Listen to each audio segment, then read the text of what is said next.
Mic test 1 2. I should try that again. Mic test 1 2.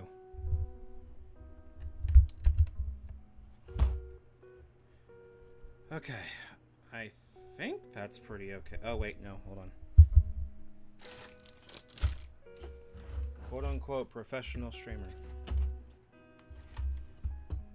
I'm really gonna need to get that stream deck eventually. Anyway, hello. Welcome to the stream.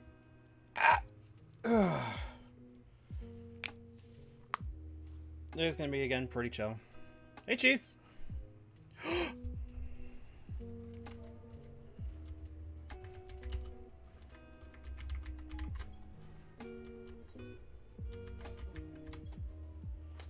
Hi, Wolf.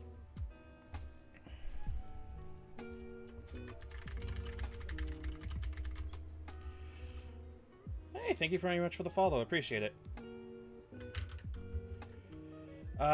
Today's gonna be pretty chill. No, do not want to be in a fate. But yeah, this is gonna be a pretty chill day. I'm gonna be making more progress in Final Fantasy. I should probably get in the call on Cafe. There we go. Professional is someone who takes it too seriously, smile. But yeah, I'm going to be playing 14. I'm going to show you guys around. We are currently level 27 out of 50 for the main story, which means soon enough we're going to be able to be an actual warrior with a proper amount of actual content and all that shit ready to go. And maybe we'll get to do a warrior and perhaps even get our mounts and everything. I'm here for chaos. Which, speaking of chaos, apparently that Final Fantasy Origin demo came out, and apparently it's quite good, thankfully. It's one of the few times I've ever seen like a game get memed immediately and then unmemed and going, wait a minute, it's actually good. Which is good. I'm glad that that game is coming out rather than just everyone memeing chaos. Okay, but first off, for those of you who don't know, hi, this is Rosemma. As a reminder, this game is free to play. I think up to level 60 out of 80, where you'll be able to play all of the main story for the base game and A Realm Reborn. The base game is A Realm Reborn, my bad. The base game and the first expansion, Heavensward, for free. On PS4, PS5, and PC. No, I am not sponsored. It is just that good of a game. I think that guy's named Ghirardelli. I love that. I think, if I'm not mistaken, it's so fun. The only complaint I could have is that its engine's starting to age a tiny bit, but even then, like, it's still so workable. It's not that big of a deal. But it is genuinely a lot of fun. It kept me together for a good few years. And I'm very much enjoying replaying everything. Yep, not sponsored. That's true. I will take a sponsorship, certainly. Because who am I to turn down? On PC able to run it? It actually runs surprisingly okay on relatively low-end PCs. Like, as long as you have a PC that actually has a graphics card in it of some variety. I used to have a laptop that had like a mid-grade graphics card for laptops, which is noticeably worse in terms of actual PC ability. I should probably actually put on my proper torso and everything. And it ran surprisingly well, so unless you're running on a Chromebook or something, in which case I can't help you there. But no, it is run surprisingly well on relatively low-end PCs. Just make sure to futz with the settings a bit. But yeah, today is going to be pretty chill. Like I said before, the plan currently is I want to keep leveling. The plan for this character is that I want to get them to max level and beat the main story quest. Are you using a glorified tablet? I presume like a Surface Pro or something? I'm fairly certain a Surface Pro can run it, but I need to actually look at the specs of your PC in order to like do a proper analysis of whether or not I can run it. Okay, if you're using a Surface Pro, I believe it can run pretty well. I am of the understanding that people have run it on a Surface Pro, but I don't have one to test it on, so I do not know for sure. I bet you can probably look it up and see whether or not people have.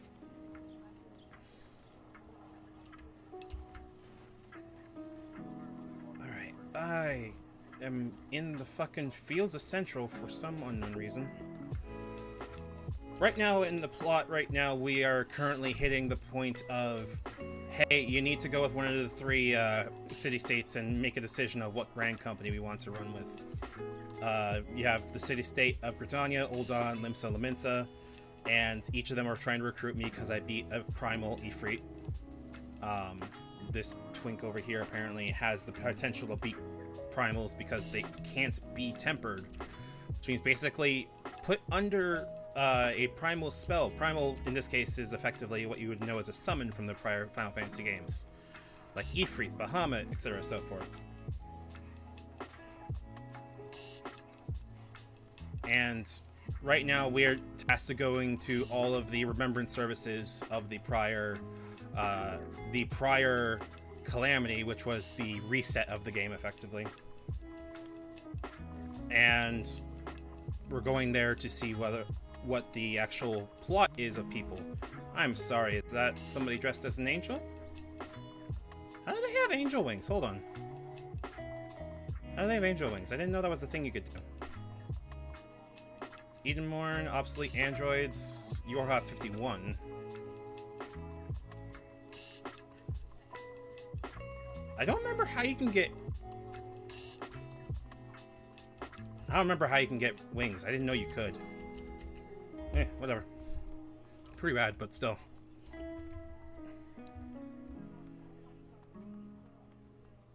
But other than that, though, all of the music you're going to hear is probably going to be what you're seeing on the bottom left.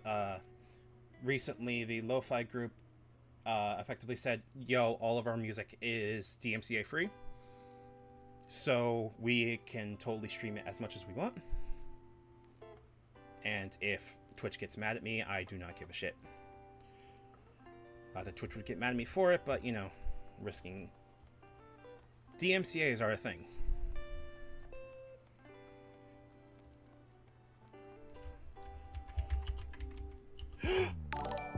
Oh, shit. Ah! Hi, Black Cat. Thank you very much for the sub. I appreciate it. 3 months' time is flying. It sure as shit is. I can't believe I've been doing this for 3 months and made all this shit. Like, hold on a second. Before I continue.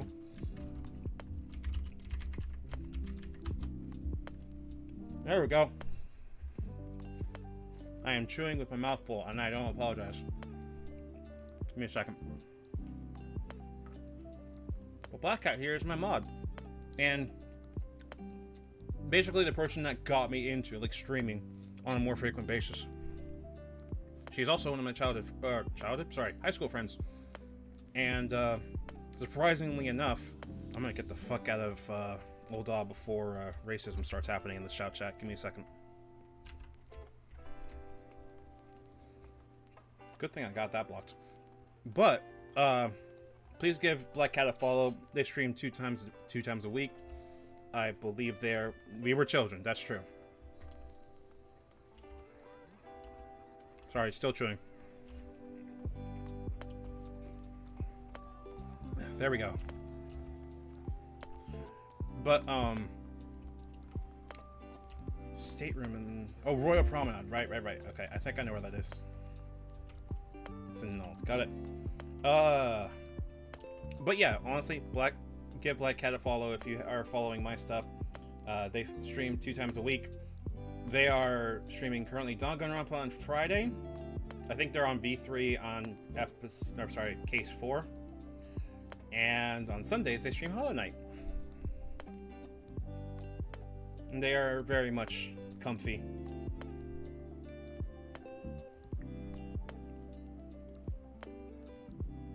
Also, as a reminder, if you were in my chat, you are more than welcome to hop into the, or in my Discord, sorry. You are more than welcome to hop into the voice chat if you are okay with your voice being on stream. I very much enjoy streaming and hanging out with people, so... If that is something you like to do, feel free to just hop in whenever you want. Just don't say gamer words and you're fine. I'm not sure if I call Black Cat a rival. I don't think that's an appropriate term for what we are, but like definitely like rival seems too antagonistic, and that's not the vibe I want to go for. So much as words. I'll come to it at a later time.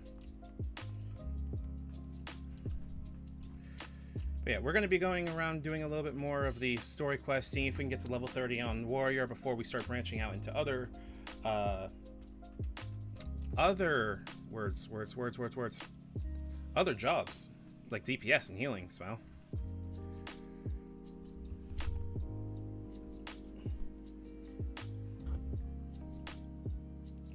There should be a link to the Discord right there if you are so inclined to check it out. You'll see me shitpost my face off all the fucking time. I don't know if this is voice. Well, let's turn the music down for half a second.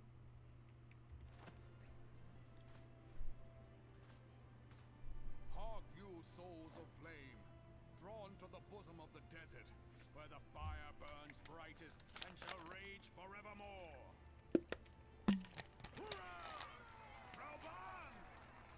Where since antiquity, under the sage and judicious rule of the Ur dynasty, we have wrought sand into gold. Where by the grace and glory of Naldar have our brave sons and daughters flourished and prospered. I speak of Uldar!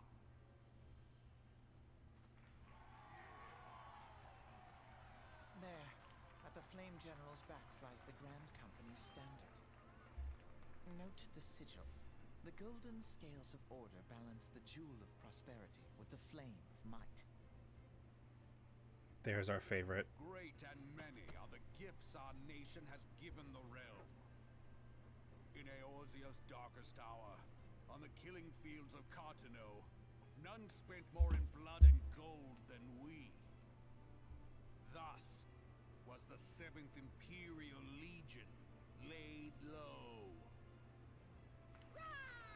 So that's how it happened. How soon history forgets. Yet many left our gates, never to return. Let us pray for our absent brothers and sisters. If the fates were fair, the price we paid that day would have bought us victory. Alas, they are not.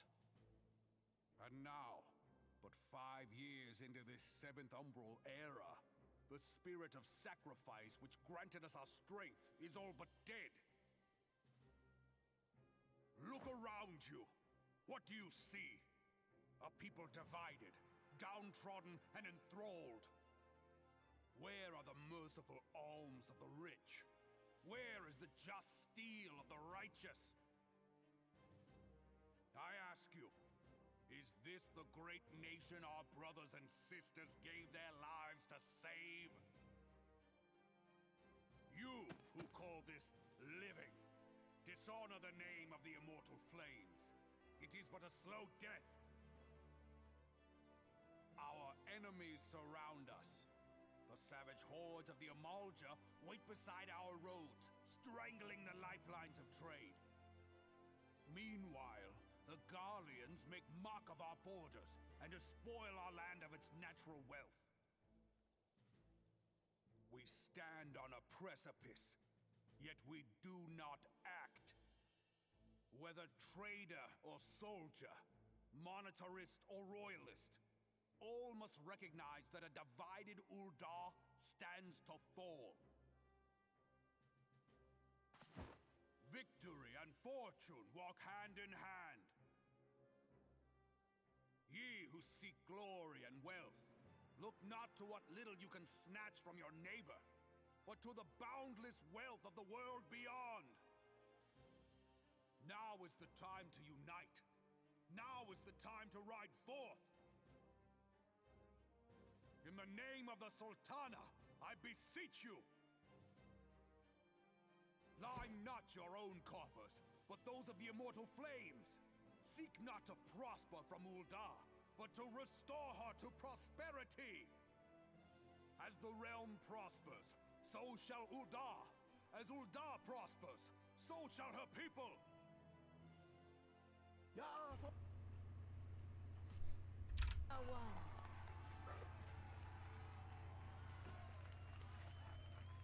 Your grace.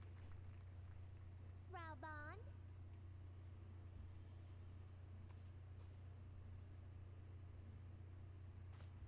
This motherfucker has a personal fucking guard. I, Nanimo, 17th in the line of Ul, address you. Much has been made of the wealth of Ul'dah. Yet those who measured that wealth in coins and carats are gravely deceived. For the true wealth of Ul'dah lies in the health, happiness, and hopes of her people. Beloved subjects, I bid you raise aloft the torch of Ul'dah, that her flames might serve as a beacon for all Eorzea to see. Long live Nanamo! Glory to the Sultana! For victory and fortune. Strive What was that voice? Inferno, for we are by fire reborn. So we're not vibing with them. At least not yet. Forsooth, The time is now! I If believe. you'll permit me, Alfie, no. And my sister, Alize, at your service. So hi, Sam Riegel. I saw at a glance that you were a fellow traveler. You might call us students of history, sampling the realm's remembrances in pursuit of enlightenment. They're gonna be important later. The Eldons have a long history of conflict with the Amalja, the beast tribe that worships the primal Ifrit. Judging by your look of distaste, I take it you've encountered them. The Eldons do not shy from confrontation. If aught threatens their precious prosperity, they will seek to crush it. So have they dealt with Ifrit thus far, smothering his flames each time he is stoked to life. Yet he is but one of several problems. Though they have been quiet these past 5 years, the Garleans have not gone away. Meanwhile, refugees continue to arrive in droves, and Ul'dah has no clear policy on how to deal with them. After all, not even the Sultanate's coffers are bottomless, and even assuming they had the coin, resources will ever be finite. Which brings me back to the subject of Ifrit. It has been observed that the Amalja are summoning him with ever-increasing frequency. Every time they do so, the Eldon send their forces to smite the Primal, and though they invariably succeed, each victory is brought with blood. It is a war of attrition which they cannot well sustain. Small wonder, then, that the Immortal Flames are eager to recruit more members. At such a desperate hour, an adventure of your experience would be a most welcome addition to their ranks.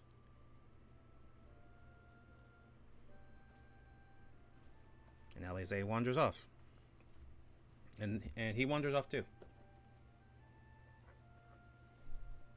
These two were on the boat with us when we first went to the continent. Now that they're showing up, it's kind of a bit crung, but at the same time, can't really affect that. All right, next up is the stateroom at Limsa. So we go there. Use the Aetherites. The voice acting in A Realm Reborn was done with the US branch of Square Enix, so you hear familiar voices like Urianger is Gideon Emery, which is fucking awesome. Alphino, like we heard, was Sam Riegel, and they're very distinctive in what you know. But also, they're kinda bad. Like, looking back on it compared to the new voice acting, it's not distinctive. Like, at all. Which is fun because when they get to Heavensward, the next expansion, the voice acting changes significantly because they did it in the UK group.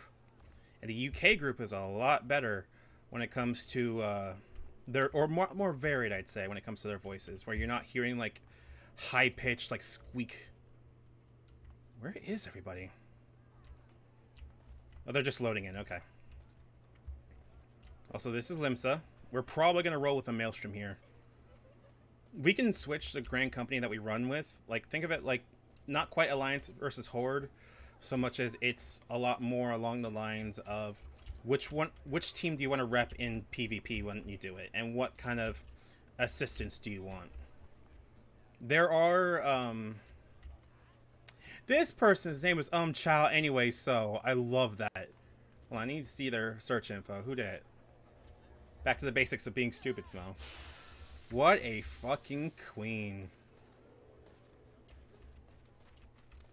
Also, you might be seeing a lot of people's names up here. I probably should turn them off, but if you see their name with the little brackets next to the word, that is their FC they work with, basically their guild. I should have gone back to the lower decks. I'm so stupid. If we get enough people on the main server here, which is Balmung, I could make an FC, but that requires, I think, 5 people at minimum, and I don't remember how much gold. I think I have enough gold, but not really a priority. Yeah, Limsa, the 3 cities are Ul'dah, which is like a desert sultanate state, Gridania, which is a forest merchant state, I think is the best way to put it.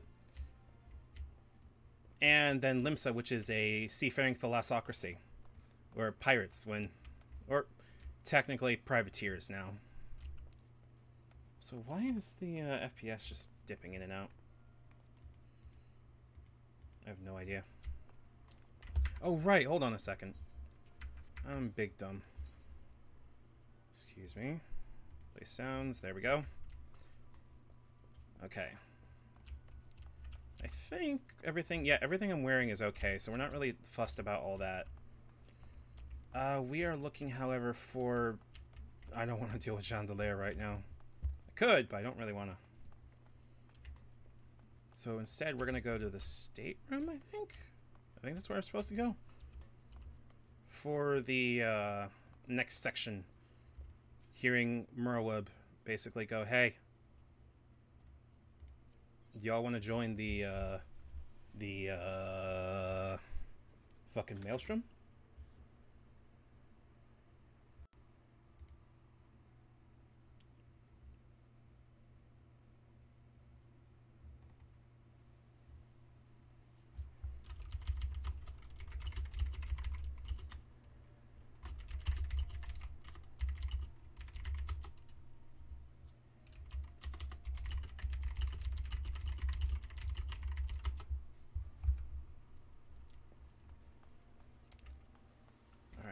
What are y'all doing?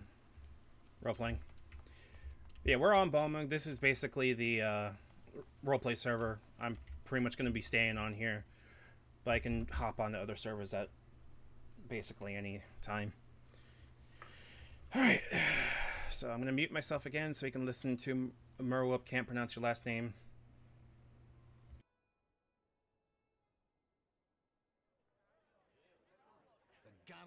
Another matter altogether. So much for our alliance. It's sunk beyond the seabed.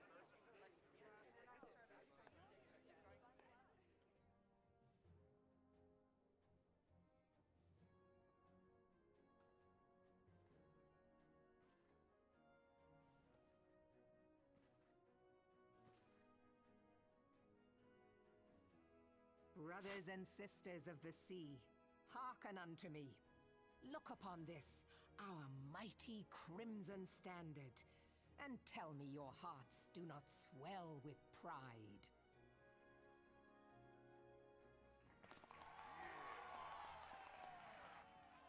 700 summers have come and gone since our forefathers first ran aground in this fertile bay. In that time, guided by the Mother of Oceans, Limsa Lominsa has grown from humble fishing village to uncontested ruler of the 5 seas and beyond.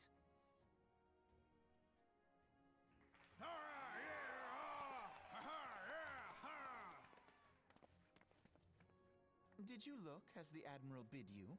It is a rather stirring standard, I must say. The crimson field is meant to signify the blood of fallen crewmates, while the black longship represents a pirate vessel. When the Garlean Empire marched upon Eorzea, we assembled beneath the Maelstrom Standard, and our Grand Company was reborn. All answered the call, from the Knights of the Barracuda to Hilthier's bloody executioners, and together we met our would-be conquerors upon the field of Cartano. That day, the world bore witness to the united strength of Limsa Lominsa.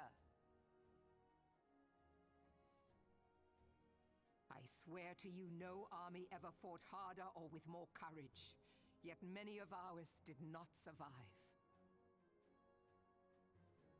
Join me now in remembering those who fought in the name of freedom and fell. May their souls be returned to the sea.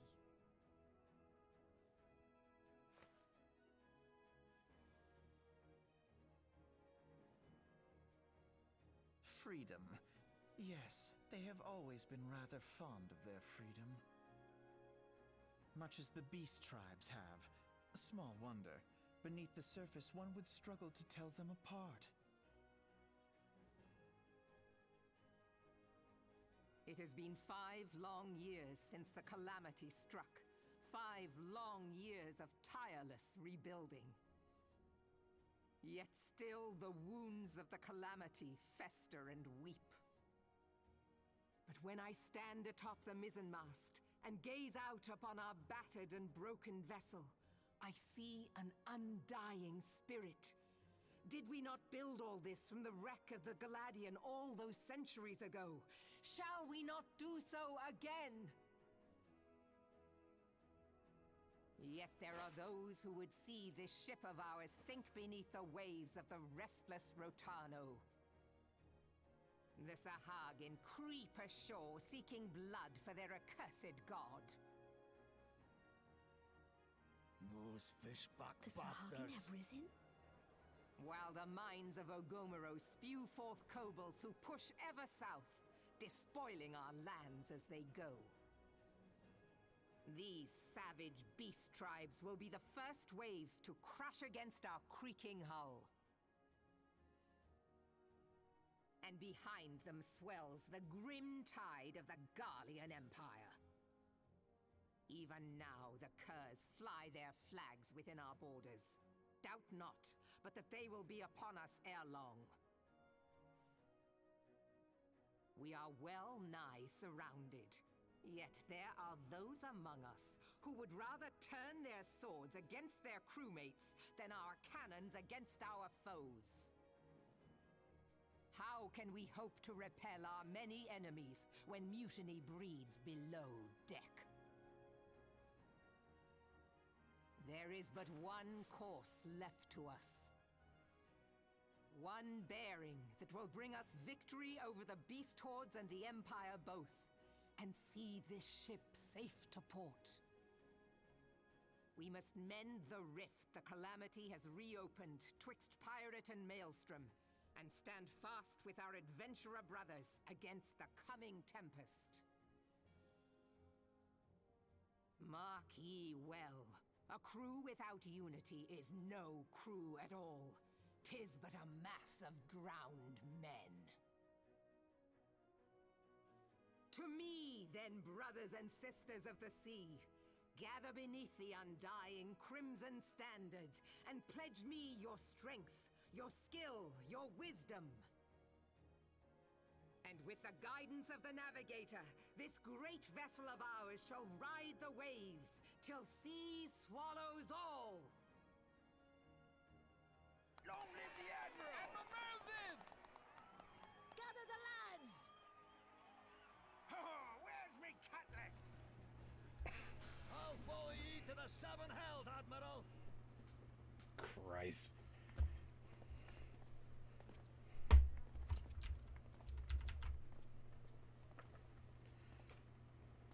Fancy meeting you again.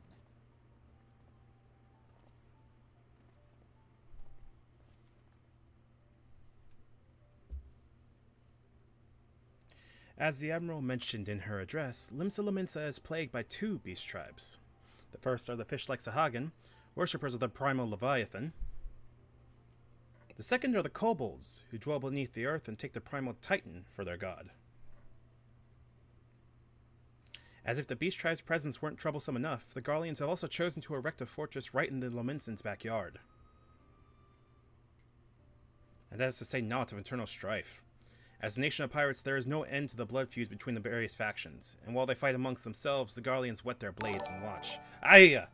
Hey, thank you very much for the follow, Wabia. If the Lominsan are to have any hope of withstanding the Empire, they must first resolve their own affairs. Differences must be set aside and the primal threat dealt with once and for all. To this end, I expect they will soon take decisive action against the beast tribes. Mark my words, the Maelstrom standard will be drenched a deeper shade of crimson ere long. Oh, my back. That a capable adventurer like you would be a valuable addition to the crew is beyond question. But will you sail with the Admiral? Why does he look like so confused about this fucking question? Like, he started his entire journey as a marauder here. Of course he would fucking sail with them. It's not that big of a deal. So, thank you. Hello, stop by, say I have a good stream. I'm an Aether, so he had to... Oh, I'm surprised you're actually playing 14, but damn.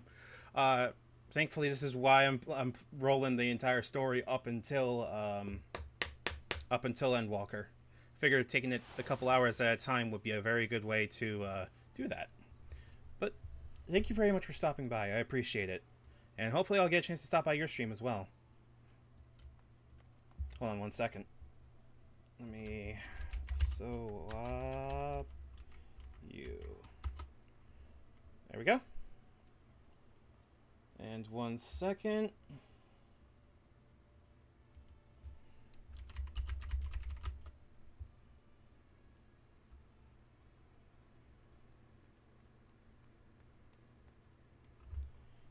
Alright, I think it's probably going to be just...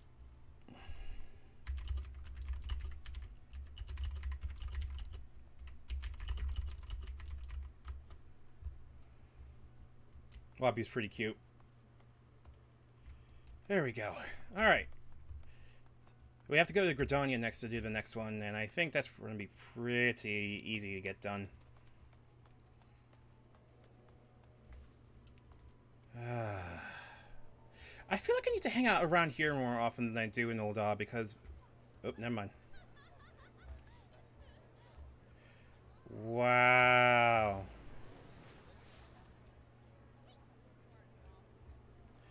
Never mind. I'm just gonna hang on Gridania. At least no one's being weird there. Destroy yourself. I'm on my main. I'm like I haven't even started Alizé's quest. I think I'm at like 5.4. I want to say. I just haven't had any motivation to like progress on the main story quest on my main. I just, I don't really know why. All right, and we gotta go Gridania. I kind of just wanted to restart and do an entire run on there. Because I kind of wanted to see what the new Realm Reborn experience was like. And so far, it's actually been pretty good. I'm surprised that they didn't... Like, they cut out the entirety of the Horizon, the Horizon main story quest and just said, hey, just go to Vesper Bay once you're done with the three dungeons? No, the dungeons were after Vesper Bay. IDK. But it's genuinely impressive. Like, we're making a lot more progress than I was anticipating because we're already going to be joining a free company pretty soon. Not free company, Grand Company. There we go. Oh, right. I should turn the music back on.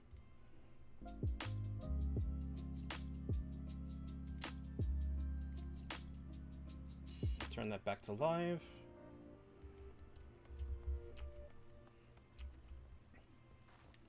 Let me know if the music is too loud, by the way.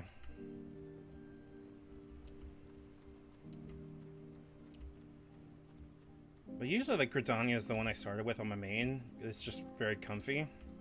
Do I have anything from removal? Nope. Second. I just genuinely love this game, and I figured like doing an entire run to like see how the game's story progressed would be a really good idea.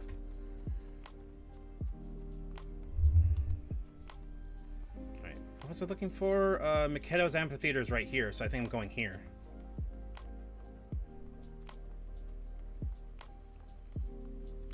Alright. A Relic grand opening, Tuesdays 11 p.m. to 2, swing night for DJ Limit Break. Oh, I heard of him. Cool. Alright. I'm gonna turn this down real quick so we don't have the music going over it, and I will mute myself. I lost my son to the calamity. Hi, Sam. Some say you couldn't take a step without stumbling over a body.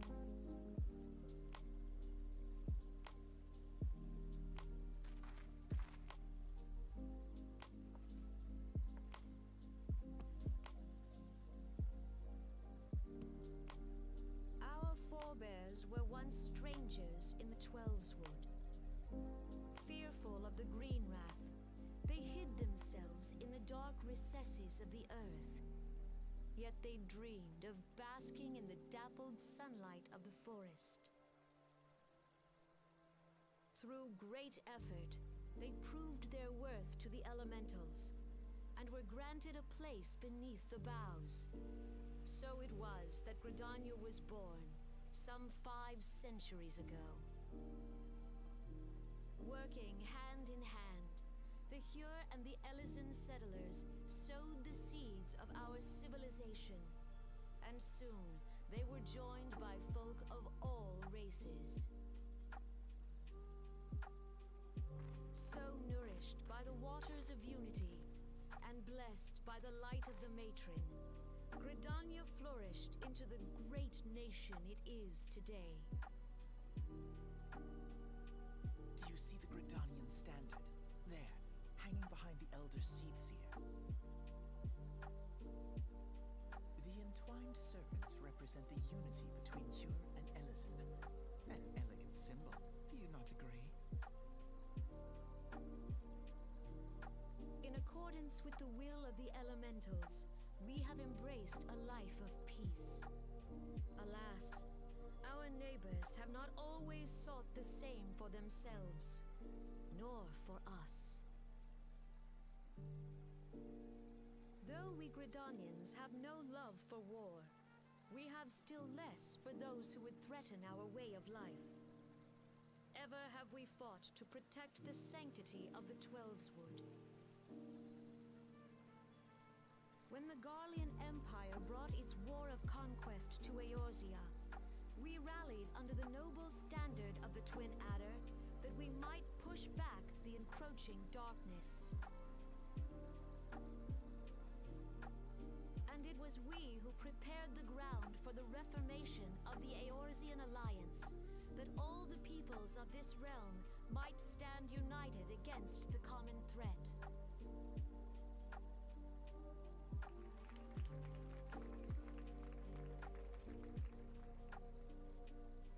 5 years ago, the Alliance met the armies of the Empire upon the fields of Cartano.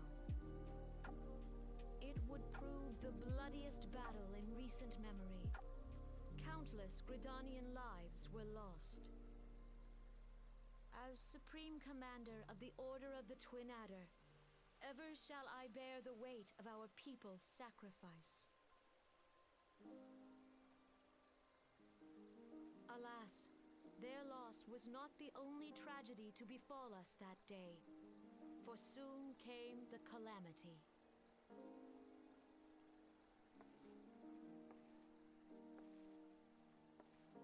The scars borne by our forest are a constant reminder of its violence.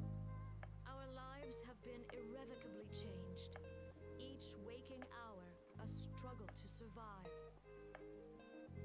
Driven to desperation, some among us have strayed from the path of righteousness, resorting to banditry, poaching, and other unconscionable deeds. To compound our woes, the Ixal have returned in force, emboldened by our suffering. They test our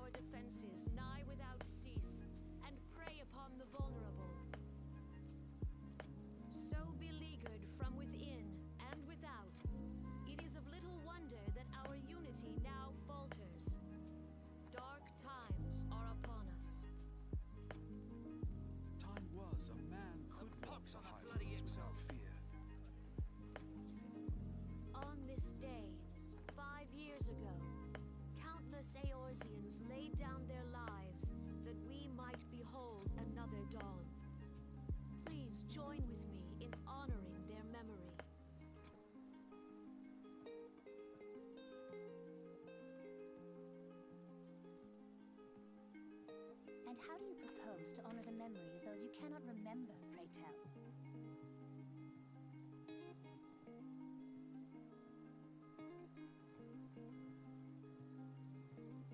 The destruction wrought by the calamity was indiscriminate. It dealt death to Eorzean and Garlean alike.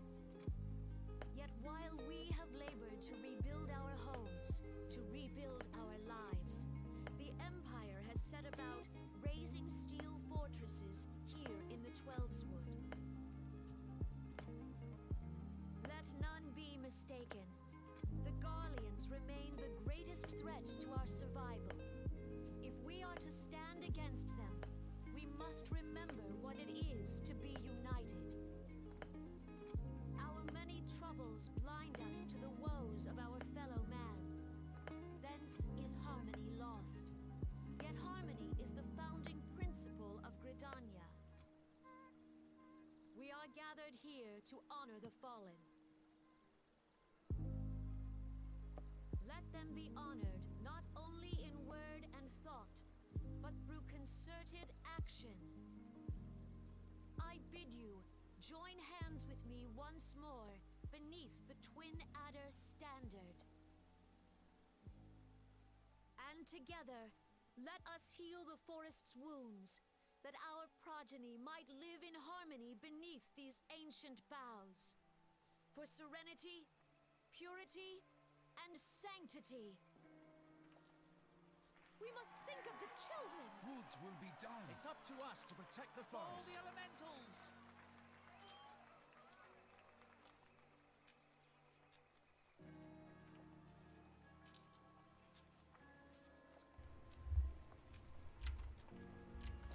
Starting to realize just how much sketch was in that.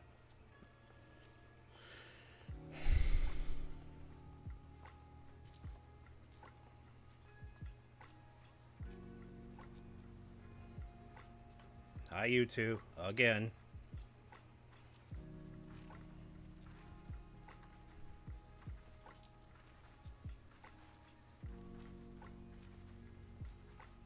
Fancy meeting you again. Oh my god, shut the fuck up. He's so annoying in the beginning. The Gridanians are unfortunate enough to have to contend with two beast tribes. I mean, we know. The Exile are unquestionably the more troublesome, being of a naturally warlike disposition, and wanting to summon their bloodthirsty primal, Garuda. The Sylphs, by contrast, are peaceful in nature, being mischievous rather than malevolent, and have long been on friendly terms with the Gridanians, until recently at least. At last they have grown aloof, a change observed at roughly the time they summoned the primal Rama. Which is very fucking scary, by the way. The Gridanians have no love for war, and they consider open conflict a last resort. Though they clash with the Ixal ever more regularly, you may be assured that they do so in self-defense. As for the Sylphs, they are as yet bound by a peace treaty, though one wonders how long it will be before it's broken. Twelveswood was grievously wounded during the calamity, leaving Gridania vulnerable to attack. People are hopeful that restoring the wood, and thereby the power of the elementals, will put an end to their woes. Yet how long will that take? Centuries, I'd wager.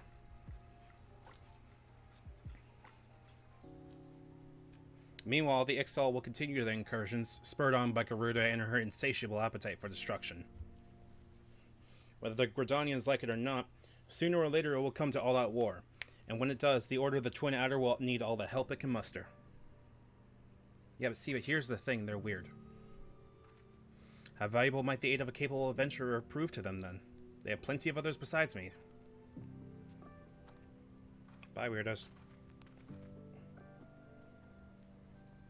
May I never run into you until Heavensward. When you turn into actually better characters. I didn't realize how, like, actually annoying, like, Sam Riegel apparently was supposed to make them. Zemma, this is Minfilia. You are well, I hope? Would I be correct in thinking that the final remembrance service has now concluded? A moment ago, you say. What a coincidence. Stares at camera. Jesting aside, I trust you remember our guests from the Grand Companies? Well, delighted though we are to have them here at the Waking Sands, it will not do to keep them in suspense any longer than necessary. In short, hurry back. Well, thankfully we got that done, so now it's pretty easy. We can just, Vesper Bay Aetheryte home. I need to figure out where to use all this.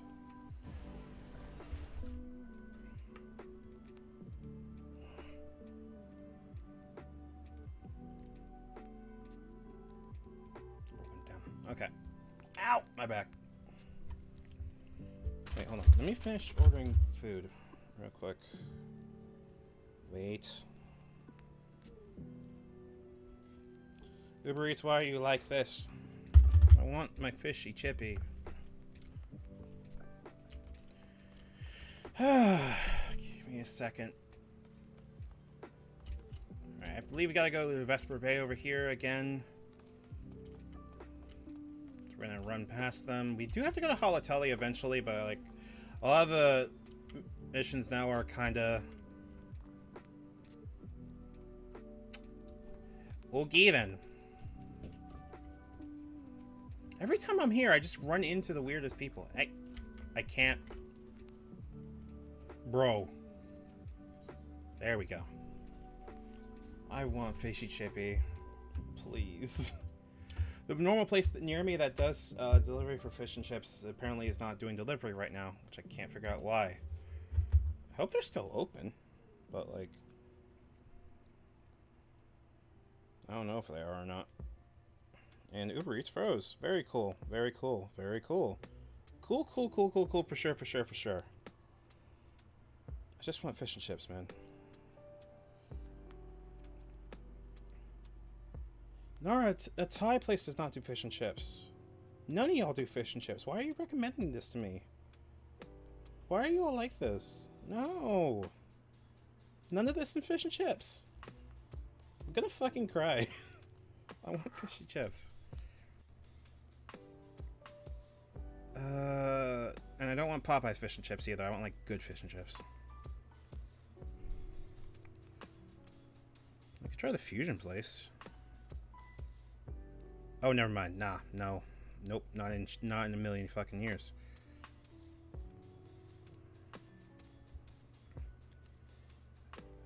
Well, they have no delivery fee, so we'll go with that.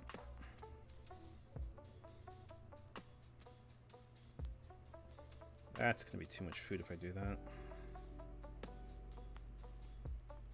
Fuck it. I ain't never gotten anywhere fast by not taking a fucking chance.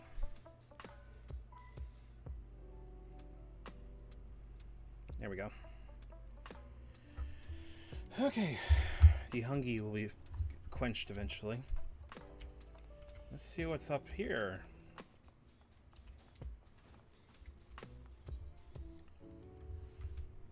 Also, I'm trying my best to do like varied voices for the people, but I'm not the best when it comes to doing voices. So, apologies in advance. Alright, I think we're going with Storm. Flames are a little bit too money. Serpent's a little bit too control. Each nation is beset with problems. I trust you see now why your services are in such demand. Whether there are more of you. Okay. But you must be tired. Why don't you rest a while and take a moment to reflect on your decision? When your mind is made up, pray give the Grand Company officers your answer. Yeah. Can I just refuse to get one? I don't think I can. So running with the Scions is a good idea, but like, oh, hello? The gods only know what grand company our adventurer friend will keep. Oh, right. Me dumb.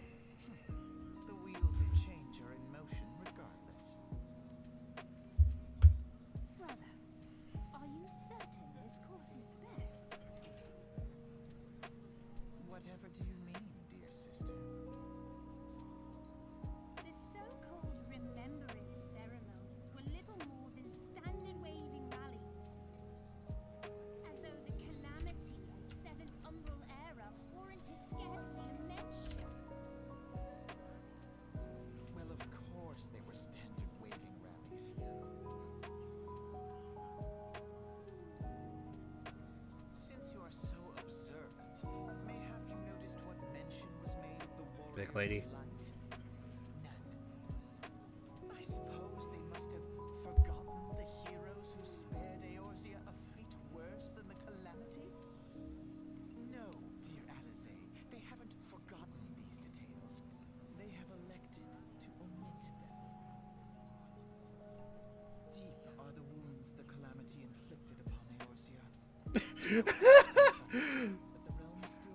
Lalafell walk cycle is funny. It fits, but like it's funny. So, the task of salving Eorzea's wounds falls to the scions of the Seventh Dawn, with a little help from our friends, the Grand Companies. Remembrance will yield no remedy. If our world is to heal, we must put the horrors of the calamity behind us. Our grandfather would never entrust the fate of the realm to despots who rewrite history to their convenience. And this is Alizé, who is arguably one of my favorite characters. There must be another way to cure what ails this world, and I need to find it. You are most welcome to try. Our paths may differ, but our destination is the same. In time, I dare say we will see eye to eye. The smuggest motherfucker. So, My lady! We are to escort you. It does not come to it. We share the burden of this fate, dear sister, and will prevail together or not at all. The salve will serve not only to close up our present wounds, but prevent old ones from opening anew.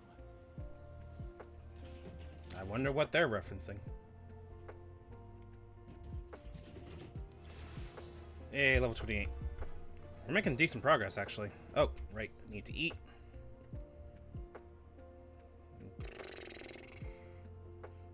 I think I need flatbread. That's not flat, but we'll fucking take it. Storm, right. Hi, Storm. How was the Admiral's speech? Ah, but you need not explain. You stand before me now as answer enough. You have resulted on the Maelstrom, have you not? Yes, sir. That's the spirit, lad. With allies like you, how much stronger is our crew? Let us brave the siege together, friend. Now the choice is made, it's time to add your name to our rolls. Make your way to Maelstrom Command back in Limsa. And get free red dye off of that. It is on the upper decks in case you have forgotten. I'll send word to our personnel officer to expect you. The duties of a Maelstrom soldier can be arduous and challenging, but I promise you, you will not regret this choice. May your passage be swift and your bearing sure. Alright. Thankfully, I think I don't even need to burn a ticket on that.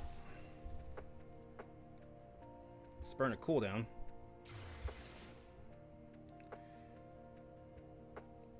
I'm surprised. Well, I'm not really surprised, but like, since this game doesn't have a huge focus on PvP outside of like mandated PvP, because I don't think many Japanese games or Japanese MMOs have a focus on PvP. Then what's the word here? It makes a very different kind of concept, but in a very cool way. Ooh, what'd you make? Ooh, that looks good. What does that look like? Load me. Load me. Ah, it looks kind of dumpy.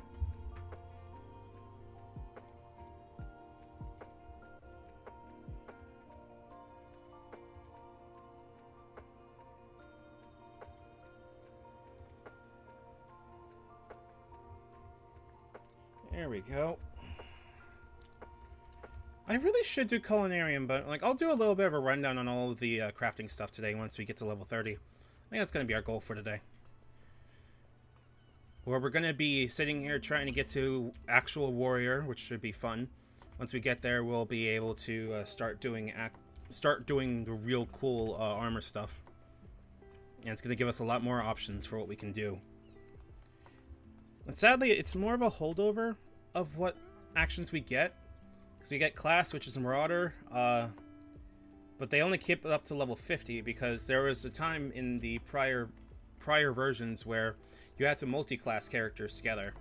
I.e., there were skills that you had that were explicitly things you could carry over from class to class. The problem is, what that eventually meant was some of these just did not make sense. Some of them legit did not do anything. And it made it so you had basically a hard meta, and not as well as it could have been. Good in concept, not that great in actual practice. So they got rid of them. And so most of the time now, these are little more than actual holdovers that I'm hoping will be gotten rid of. I hope, but I don't actually know. I'm gonna pat you. You are not allowed to know why.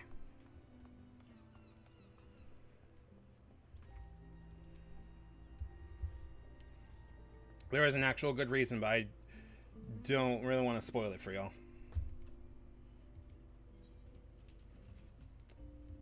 My name is Matia. I believe you are expecting me. Matia, I, our recruitment officer, send word of your coming. It should be my honor to induct you into the ranks of the Maelstrom. Now, before I can accept your oath, you must be made aware of several... Sir.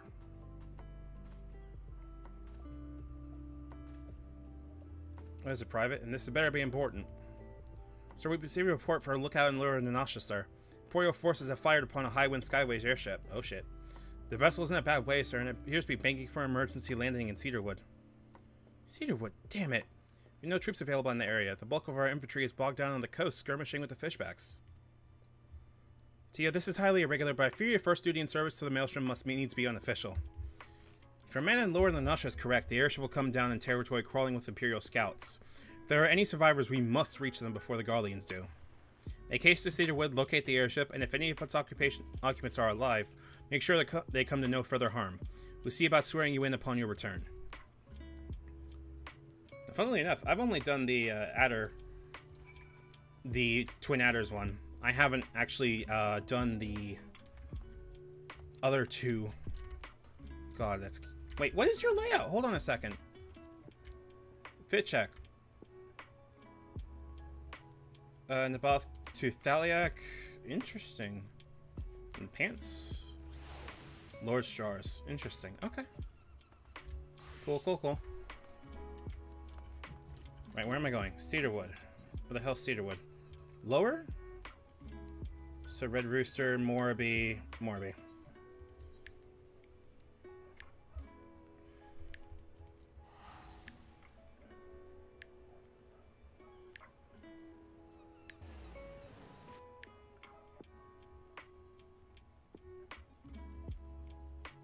Turn those weird things off.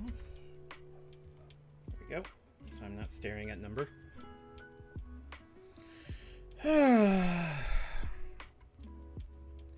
Yeah, also Alphina and Alizé are like starting off their character development, and if you could have guessed by the fact that they're featured in the news trailers and basically all of the trailers, they get a lot better.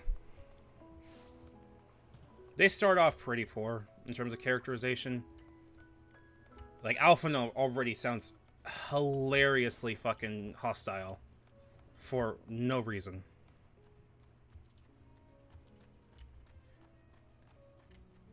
We're going to be doing a lot of running, unfortunately.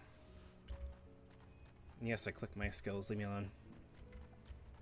We gotta do this if we want to get an actual fucking mount. Or at least be able to use mounts. Instead of running around like a, well, like someone that doesn't have a mount. I don't know if we get flying once we get a mount. I don't know. I'd have to look into it. Just gotta keep going. Just gotta keep going. So I hope you guys are doing okay today. I know it's a lot of wandering and doing a lot of not grind, but like a lot of place to place right now, because this part of the game is not the most exciting until we continue to keep going with the main story, which I plan to do. So most of the time here, it's going to be pretty chill. And I hope you guys are doing okay. It makes me really happy seeing you all here, honestly. That reminds me, I need to get back into playing, what was it? You reminded me I need to, oh, right, I need to go back and finish Hollow Knight. Because I got stuck at Green Path and I went, I'm having fun. And I just sat there and listened to the Green Path music and then didn't progress at all. But I am really glad you're liking the game so far. Sorry I haven't been able to, like, be as active in it because, quite frankly, I don't know as much as I should about the rest of the game. But I'm really glad you're liking it. It's a very, very, very good game. I hope I wish I could play off stream. It's so much fun. Well, I mean, you could. Like, no rule states that you can't.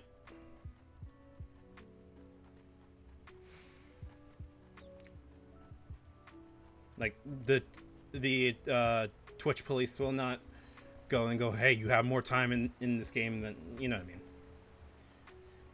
And honestly, like, Hollow Knight's one of those things, like, I definitely vibe with, you know, wanting to learn all, and I want progress offline. That's totally fine. I mean, honestly, I'm kind of the same with some games. But, like, there are some games that are on the list for me right now, like Cultist Sim, that I have just put in so much time as it is. But even then, the time doesn't really help with it. Because Cultist Sim has enough roguelike stuff in there, and it's really easy to die. So, even if I die, like, I don't lose all that progress. / knowledge. Like, what other games are on your list right now?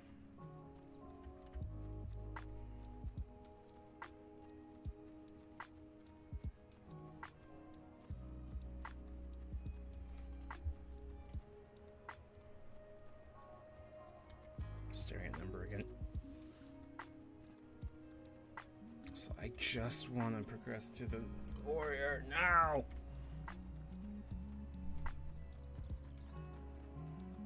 I want to get the warrior stuff. There we go. There's the crewman. Ow, my back. Ow, my back. Ow, my back. Ow.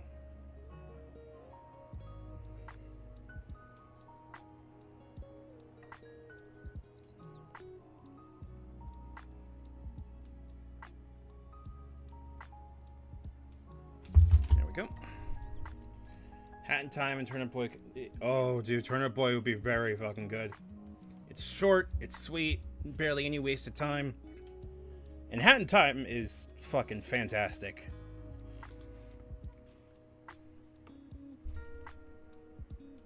Like, even I haven't even gotten a chance to actually play it, and yet watching people play it is so much fun. It's our boys. Nice job.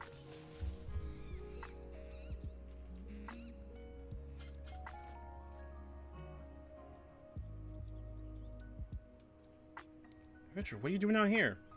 No, wait. Let's find some cover first. UDG is not bad. It's definitely a different kind of game. You should write this down. That's why I have the list channel in mind.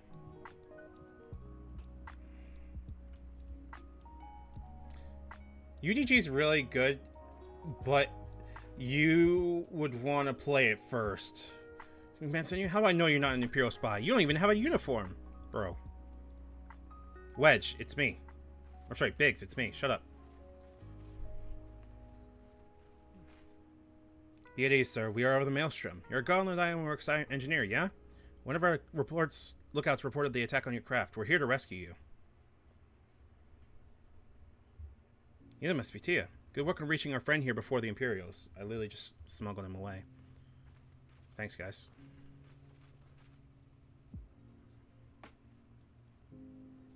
Just like leaning around and shit. Gotta play it before summer camp. Summer camp? Oh, right! Summer camp. Summer camp. Right. I want to see what summer camp is. I'm surprised they're doing that. Secrets of Magitech belong in Imperial hands. They're not to be squandered on Eorzean savages. Oh yeah, by the way, there is next to no Magitech in the Eorzean city-states. So stuff like this is actually unheard of. Usually the Garleans have it. So the fact that someone has Garlean. Scouting party from Castrum Occidens, I'd say. Seems they want your ship, engineer. But you have to help him. That fool of a Lalafell was hiding inside the tiny Bronco. Tiny Bronco. Isn't that the new design people have been whispering about? It's the first airship we built since the Calamity. The first since Master Garland... Well, since he went missing. After years of work, she was finally ready for her first test flight. And she was soaring, she really was, till these bastards blew her out of the sky. Alright, pay attention. We're gonna hit these Imperials hard and fast. If they want a souvenir from Eorzea, they can have a knife in the gut. But they're not getting that ship. Oh, and don't forget to save the Lalafell.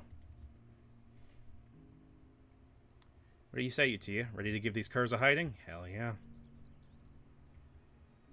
Like a tidal wave, lads. Charge!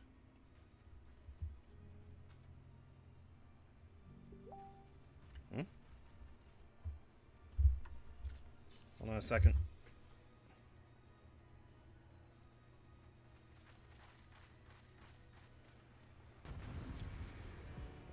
Give me a second.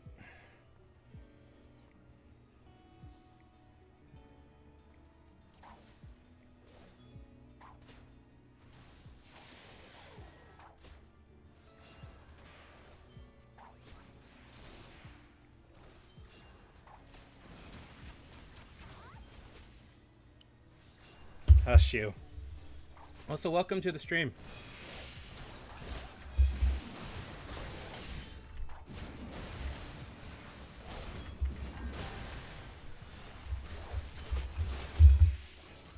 Okay, cool. So yeah, I'm gonna probably dip out a little early today. I gotta help take care of the dogs.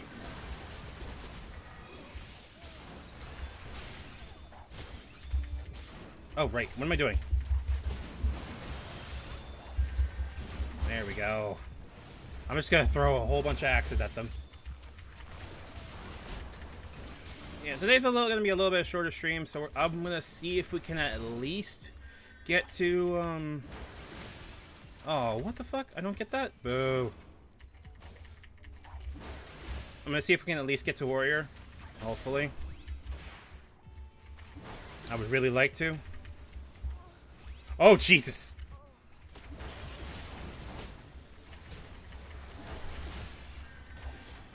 If you're new here, feel free to hit the follow and all that jazz. You probably know this spiel from everybody else, but, you know, any help is appreciated.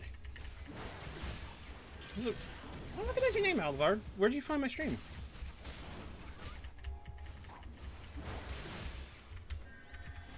May not matter or anything like that. I'm genuinely just curious when I see people that are not familiar to me in terms of names show up on my stream.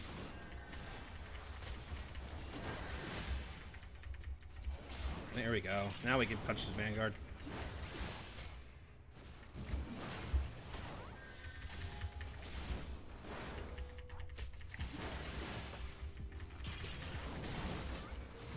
Hope that question didn't make you like uncomfy or anything like that. Again, it was just curiosity.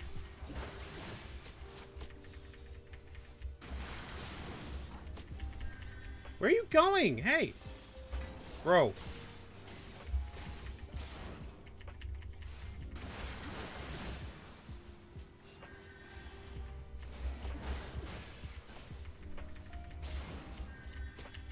I'm just whacking you in the back of the head with fucking big ass axe at this point.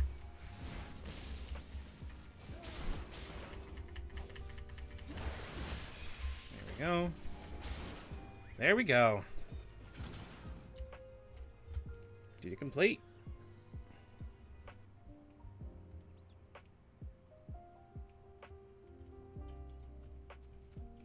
Second, you look familiar. I think I recognize you from Twitter, if I'm not mistaken. I may be wrong, though. That was a close one. Too damn close. So how's she look, anyway? Auxiliary propellers are dead lost, but I think we can bring enough thrust from the main propeller to get us airborne.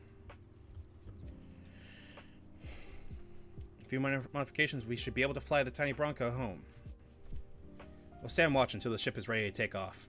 The Imperials will come looking for their scouts eventually, but I doubt they'll get here for a good while yet. Tia, you're free to return to Maelstrom Command and complete your induction. How many hours do you have in this game? Let me pull that up for you.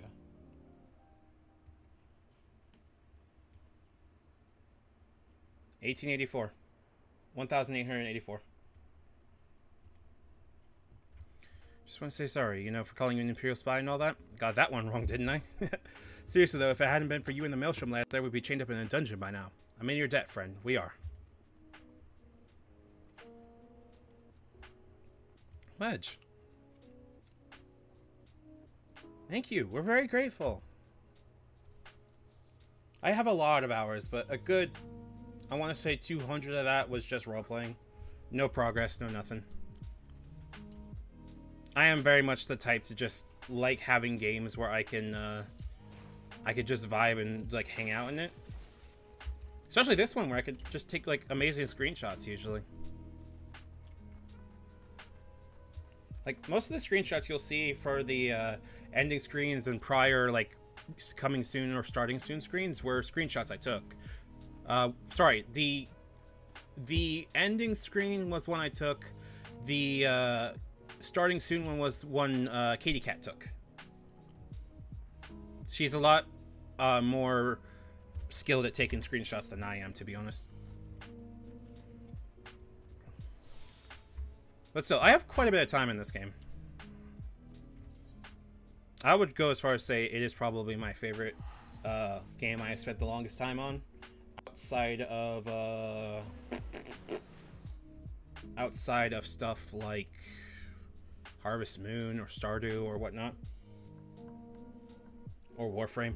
Stuff like that.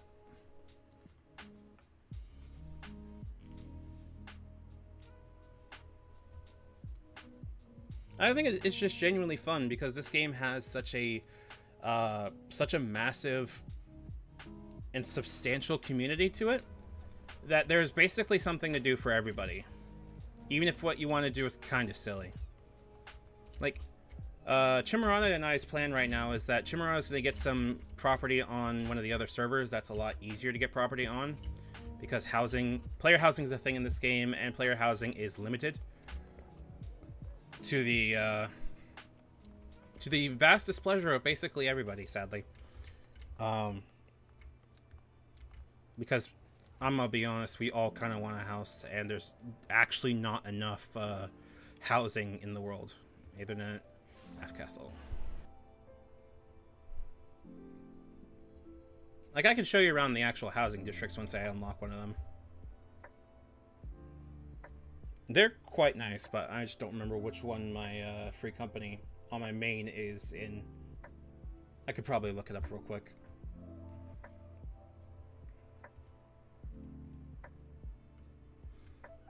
Like, their thing can be housing. My thing is just taking screenshots and looking cool. And preferably more mechanics. That's why I'm adamant about leveling as fast as I can. Please, ma'am. Ants, please.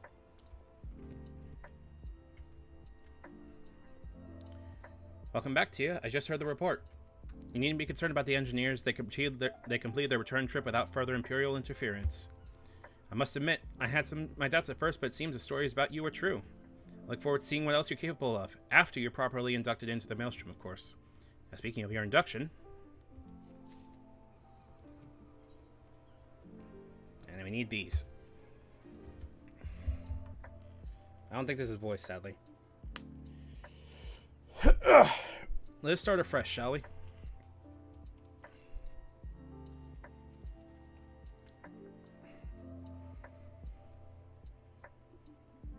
You're welcome here, Rezematia. That such a well-respected adventurer would choose to join our ranks is most heartening.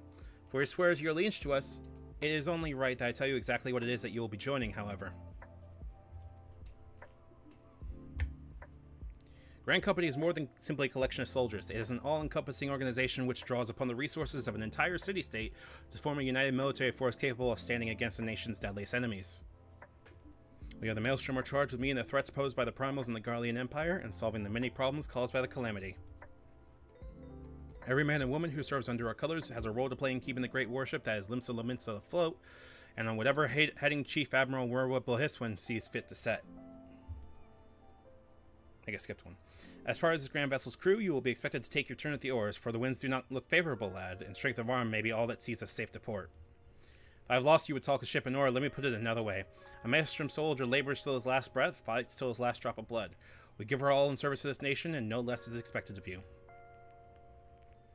Tia, it is customary for new recruits to swear an oath of their own choosing upon entering the Maelstrom's ranks. Is there all you'd like to say?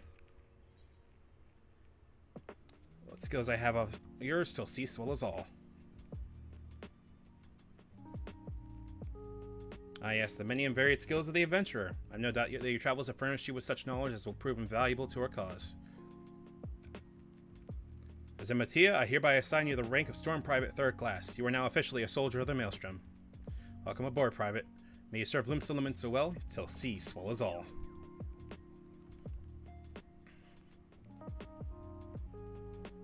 I refuse to wear their dumbass hats, though. I'm not gonna wear a fucking bucket on my head like an idiot. Neat info, or neat little thing that they do is that every Rukode that has to wear a hat, they put little holes in the, or they make hats explicitly meant for Makode. Can you hear me, Rosemma? This is Minfilia. An officer of the Maelstrom contacted me with news of your enlistment. My congratulations, Privateer. I have no doubt that you're eager to make the acquaintance of your new comrades, but I ask you to pay your visit to your old ones first. Remember, though you are now a man of the storm, you are no less a scion.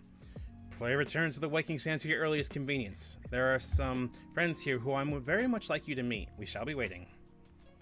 No rest for the wicked, huh? Before you make yourself scarce, I recommend having a word with Commander Ricky. It might be worth your while. That big... Oh, nope. Not big fella. May now accept the quest, my little chocobo. There you are. My speaking with Rashad Ricky. This must be completed in order to proceed to the end of the main scenario from A Realm Reborn. Thinking emoji. So, cool thing about this is that I can switch between these with enough time and space in it. But now, I am now officially part of the Maelstrom. So, if I want to do anything with it, there's plenty of stuff to do. This is how you also are able to level a lot of your non-combat skills. You can take missions from them that are explicitly there for hunting, such as the hunt over here, which I will grab while I'm thinking about it.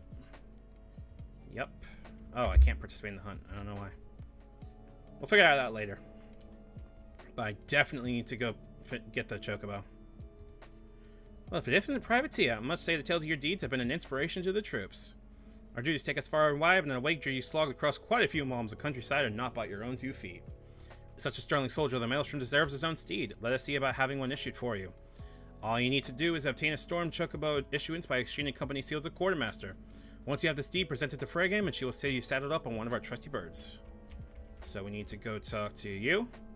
And this is where we use seals. We're specifically going to be looking for a Storm... What is it? Storm Chocobo issuance, which is 200 seals. Now here's the problem. We don't have any seals to start. And we need to go find a way to get seals. Now, there's a few ways to get seals, usually. One of which is you can get them by doing all of the... what's the word I want to use here? Turn-ins, which basically craft certain items, turn them into the personnel officer, and get both XP, gold, and seals. Which incentivizes you to go do crafting stuff. Which actually I might do. I can do it with Fisher right now, but the hunts I need level 50. Okay. That's odd. I guess that technically counts as like endgame content. So now it becomes the entire premise of an adventure of going, how do we make money? And seals are going to be a little bit funky, because seals are a different kind of currency. Originally we had plenty of gil, we don't got no goddamn seals.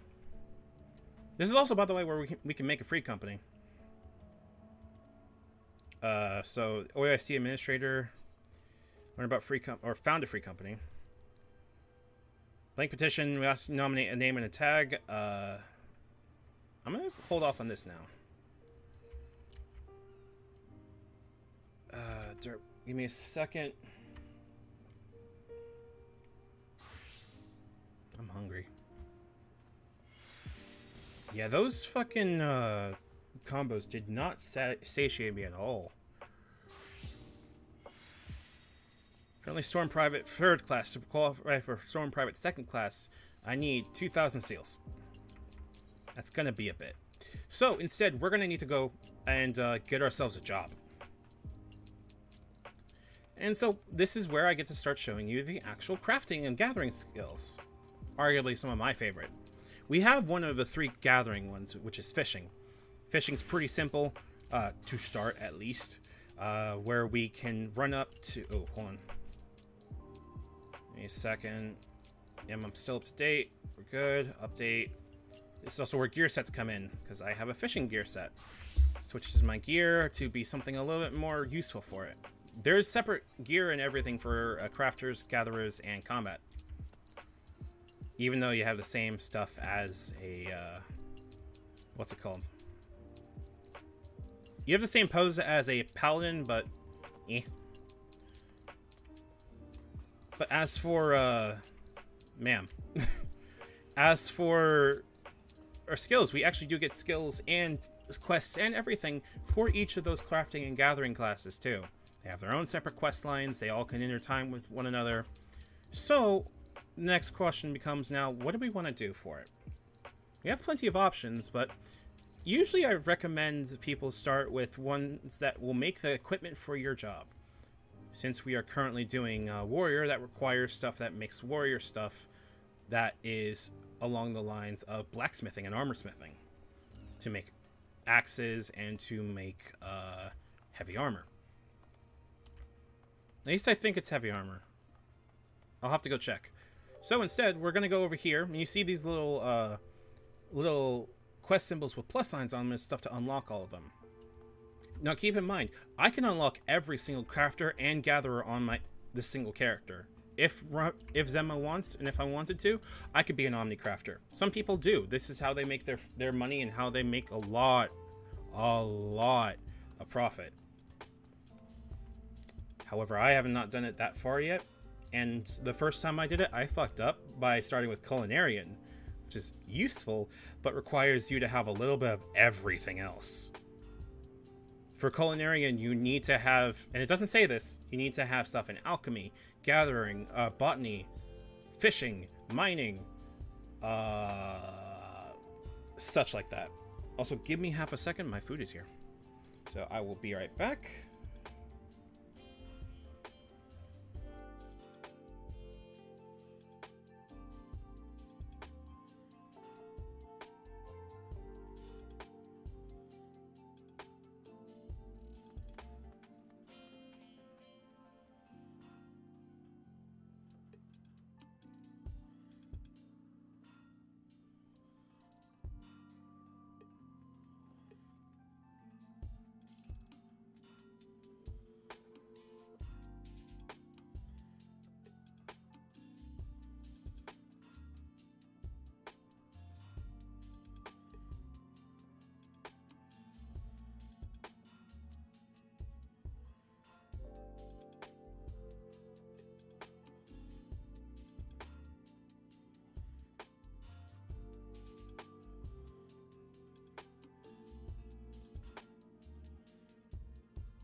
Didn't even need to get my shoes on.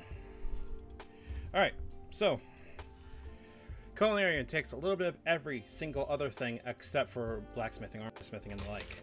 It's still very fun. There's an entire, like, its plot points are effectively Food Wars and Hell's Kitchen, etc. so forth, but pretty earnest with all of them. So instead, I'm going to take it pretty simple.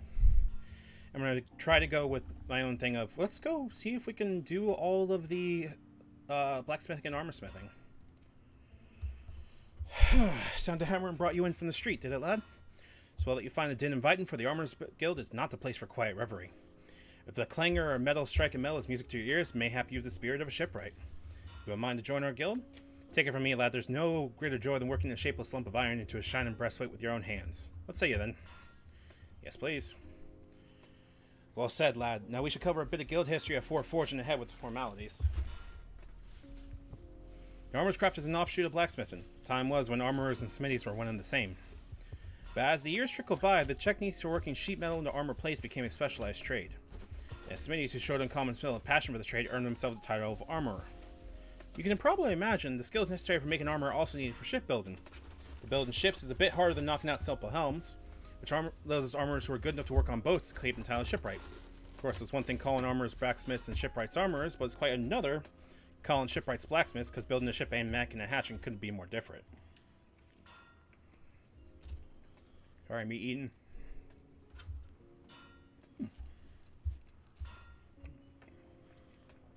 Not bad. It seems as though a line needed drawing, and seeing how Limsa was built on the strength of her navy, imagine why the armorers choose to cut ties with smithies and establish a guild of their own, despite them being right next to each other. For the smithies, well, the whole notion of an independent armorers guild never did sit well with them, and it's been a fair old rivalry between our two factions ever since. I always try to outdo each other, we are. Which is why we're ever on the lookout for new talent to help us keep the smithy bastards in their place. All you need to do is impress the Forge Master, and we can start you on your training. Be warned, Forge Master Hinansa's tongue could strip the scales off Fishback at 40 paces. Saying that, you won't find a fairer mistress this side of the Strait of Mrothar. Let me know when you muster the courage to speak with her, and I'll see to the rest. Yeah, let's go do it. Mind's made up. You ready to throw your lot in with us armorers? Yes, please. It's time you make yourself known to the Forge Master. There's no empty title, by the way. Hinansa's a renowned shipwright, one of the finest crafters in Limsa. Head outside and you'll find her blistering the skins of our newest initiates. Now, the cool thing is that each and every single crafting class comes with its own gear, its own relic gear, like upgraded, like trophy gear, effectively.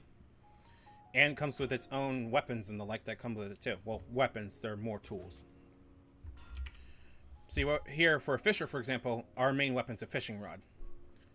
We don't have an offhands. Offhands, I think, are going to get rid of eventually in the game. But we do have HP, and we have this thing called GP for gathering.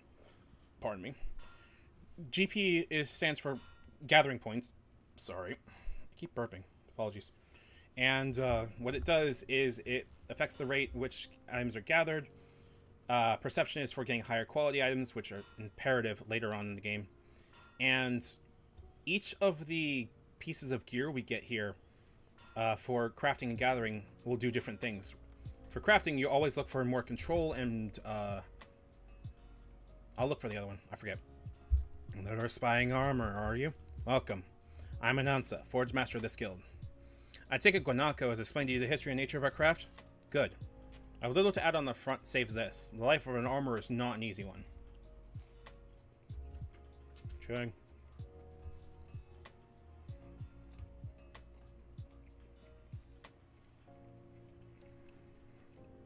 There we go. Day after day, you will pit flesh and blood against iron and flame.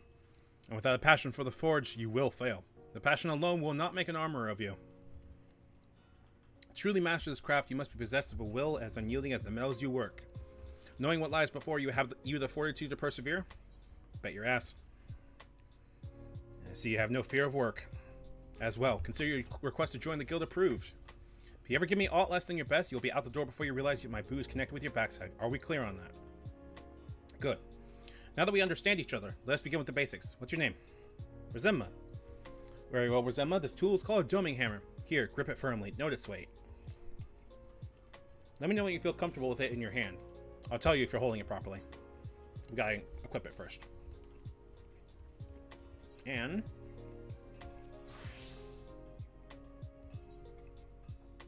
there we go. A crafting log obtained. Gonna be incredibly important. Get rid of that. Get rid of that. Get rid of that. Oh yeah, by the way, crafting also has its own skills and everything. It's not perfect.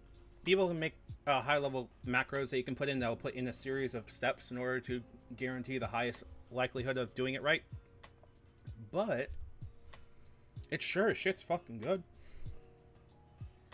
So I need to go yeet these, I think. My first doming hammer. Yes, if I didn't know better, I think you were an armorer, Emma. Of course I do know better. Alright. I'm really hungry, I apologize. There we go.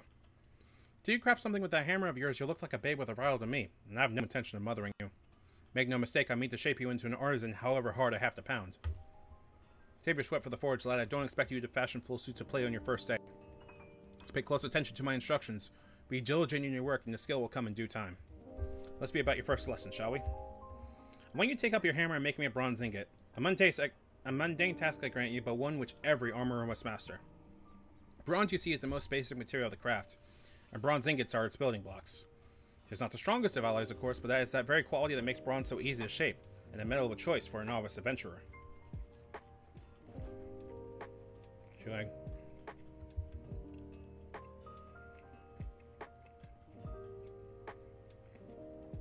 To forge your ingot, you'll need to procure 2 chunks of copper ore, a chunk of tin ore, and a nice shard.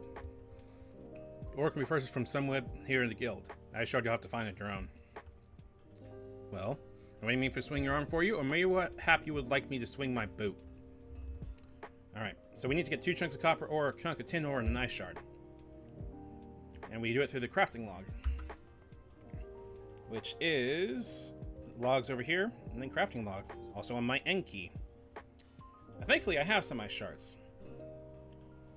And before I forget, I'm going to put this log over here, so I can just access it off of my bar. So, each craft is pretty similar. You need shards to power it.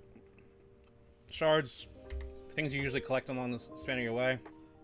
That's key items, my bad. You have fire, ice, wind, earth, lightning, and water. You have shards, crystals, and clusters. When we begin, not that big of a deal. We're going to get some, usually with each and every single crafting class we unlock. But the goal is usually, you want to craft at least one of everything. These will still sell on the market. And they will sell for not an insignificant amount, surprisingly enough. Alright, copper and tin. I'm probably going to only do armor for now. And, right, not you. Oh, sorry. I'm going to do copper and tin for now. Or, words. I'm going to do armorer for now and stick to armorer.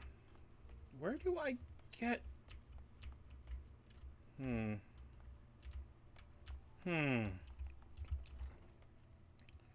Where did she say they were? Not Quinako, not Bertale. Ah, never mind. Answer my own question. They're outside. Over here. So we need... I'm going to just buy 99 of each. I'm going to go through this pretty quickly.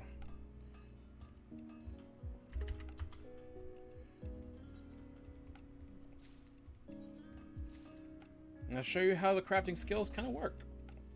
Now, as you might be able to tell, by the way, you can, and most people will tend to do, a thing where they can gather basically all the materials they need from scratch and make everything by themselves. You don't need to buy everything, but since we don't have miner unlocked, that's the next challenge we have for us. So, the cool thing also is that we can craft wherever. We don't need to be hanging out in one place. In some guild halls, you can get, like, buffs to your stuff, but you don't really need it.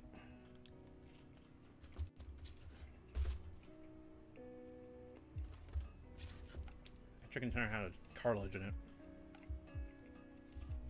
Alright. Just started. So, you have to clear everything in your log, but you need to start with making one the normal way. You know, little tiny anvil, little tiny hammer. You just gotta hit basic synthesis. Yes, once we use a skill, our durability for the thing goes down. Damn. Our durability goes down, but the progress of it goes up. Your goal as a crafter is to balance the thing between getting your quality as high as you can, because quality raises the amount of or raises the chance of you getting a high quality item, which will get you more experience and everything like that, while also not killing your craft. You can lose things if you craft it, I think. Oh. Gonna make that, turn that bronze ingot in.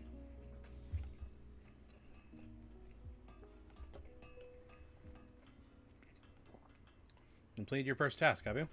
Well then, let's have a look at this ingot. It's quality I can expect for you, is it? For novice armorer, this is excellent work. Excellent. Well done, Rosema. The key to making good bronze is judging the ratio to copper to tin. With too much tin, the alloy becomes harder but also more brittle. Not the sort of material you want protecting your vital organs. Lest you forget, quality is a matter of life and death in the craft. That's why we teach our initiates the ideal metallurgic composition of every item we forge. Not that all are quick to learn. There are some who seem destined to produce mediocre results however painstakingly the processes are explained. Thank the builder, you are not one of them. I am pleased to say that your ingot would fetch a decent price in the markets. But do not let this first success make you complacent. A single bad helm will lose you more trust than 100 good ones will win, because bad armor means dead men. It is not enough that your work be good, it must needs be consistently be good. Achieving that consistency requires discipline and long hours of crafting the same item over and over, again and again. For you, that means a mountain of bronze ingots. Bronze ingots in your dreams, bronze ingots to the process so ingrained they wake up and find that your pillow is an ingot you made in your sleep. If you feel you've learned all you can, take me out and I'll find something else to craft. May the builder guide your hand.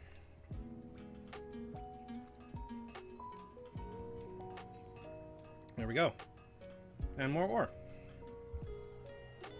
So they're usually the same kind of tradition of every 5 levels you get a new quest.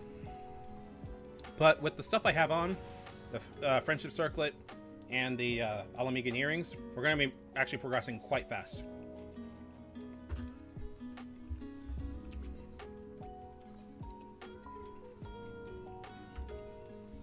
Usually a good idea also to apply these things immediately. Hi, Lemon. Hello. Oh shit, you're in here too. Hi. I didn't want to disturb you. Hello. Right, you startled me. You're fine.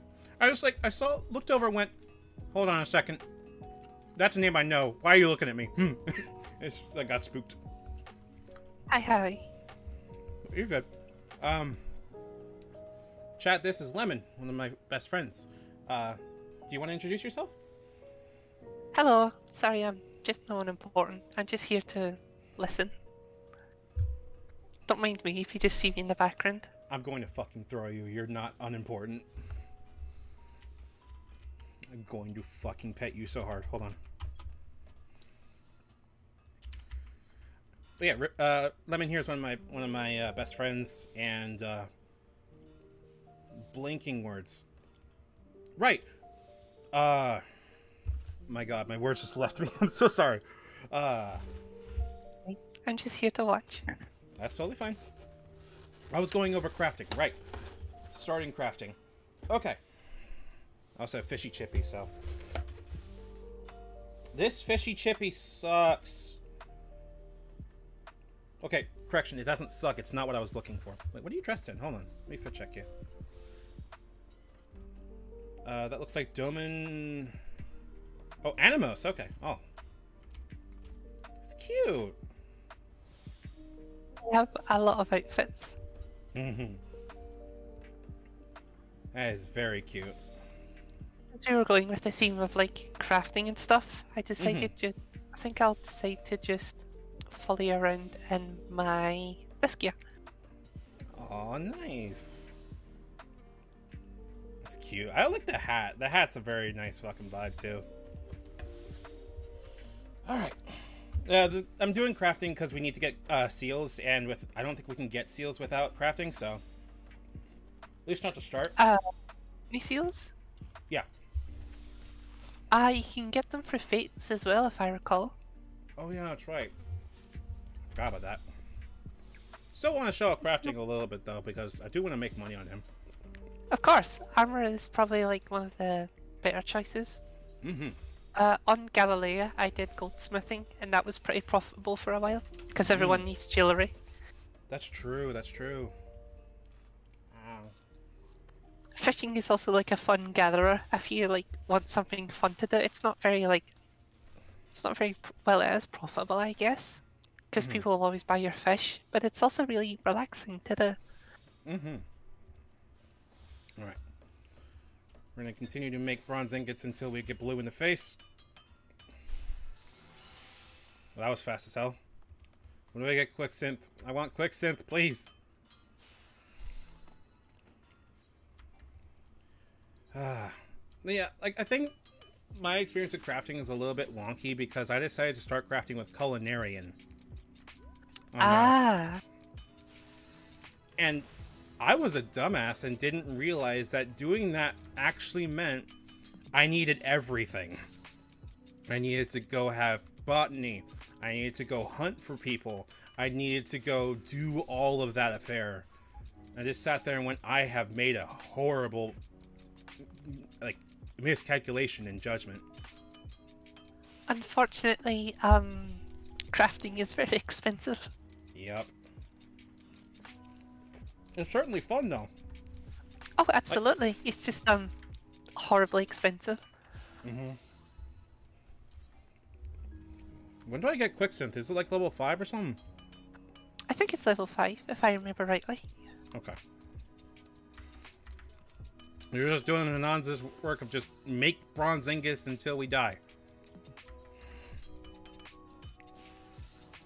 There we go. And there's our basic touch. Okay. So... A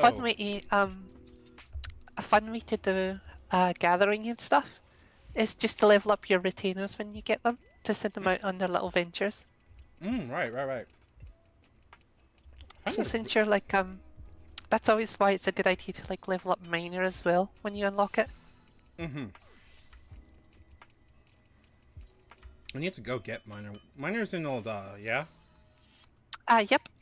Okay. Just give me fucking quick synth. Oh wait, hold on. Quick synth is fuck it. We have enough now to get the next quest. Let's keep doing it. Alright. I'm gonna skip through this pretty quickly. Alright. Pressing matter. One of the younger members, the person right behind them, accepted an order which he struggled to fill in thrice the time he promised. Several armorers have volunteered their services, but you'd like me to assist, right? 3 bronze shields. Got it. Maple lumber. Okay. Yep, I know. So, this person should have maple lumber, right? Yes, they do. Sweet. Let's do 30. Or 60, that works too. Lucy gave me a big loan, so I'm kind of good on money for a bit. But... Gosh, I know that feeling. Alright, next step up, though, we gotta do is, making the bronze plates. Everything we do that is writing something off of our log gives us more XP, so it's usually a good idea to knock that out as we can. Oh, wait, I need to eat. Hold on. No! Wait a second. Hold on. XP earned by 20%. Yes. 30%. Why can I not wear my aetherites? Oh, it's war and magic. Okay, boo. That's cringe. Alright, rings. Pretty easy. Unfortunately, Minfilia's earrings is also the same situation. That's some bullshit. Hoplons require... You said 3, right? So 6 bronze plates, and we have plenty of... Okay, good. I just wish we could multi-craft, like, quicker, personally. Outside of, like, getting quick synth. But... I presume they're wanting you to, like, make sure you know what you're doing first and not, like, skip through it all.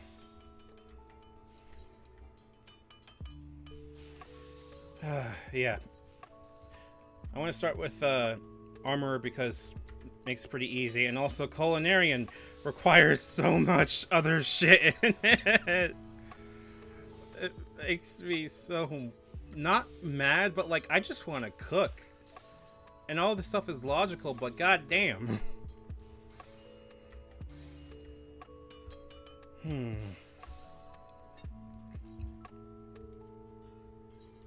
Are you just making sure you're getting comfy over there? Is that what you're doing? Just trying to find a good comfy sepos, yeah. You are adorable. I don't regret saying that. You're too kind. I mean, would you like me to stop? I don't mind, I'm just commenting you're very kind. I try to be. Ah! Hey. I find that being kind is very, very, very much the thing that's needed. And I find I draw myself quite nicely to it, so... Why bother with being a dickhead when being kind is something that, you know, people like. Absolutely.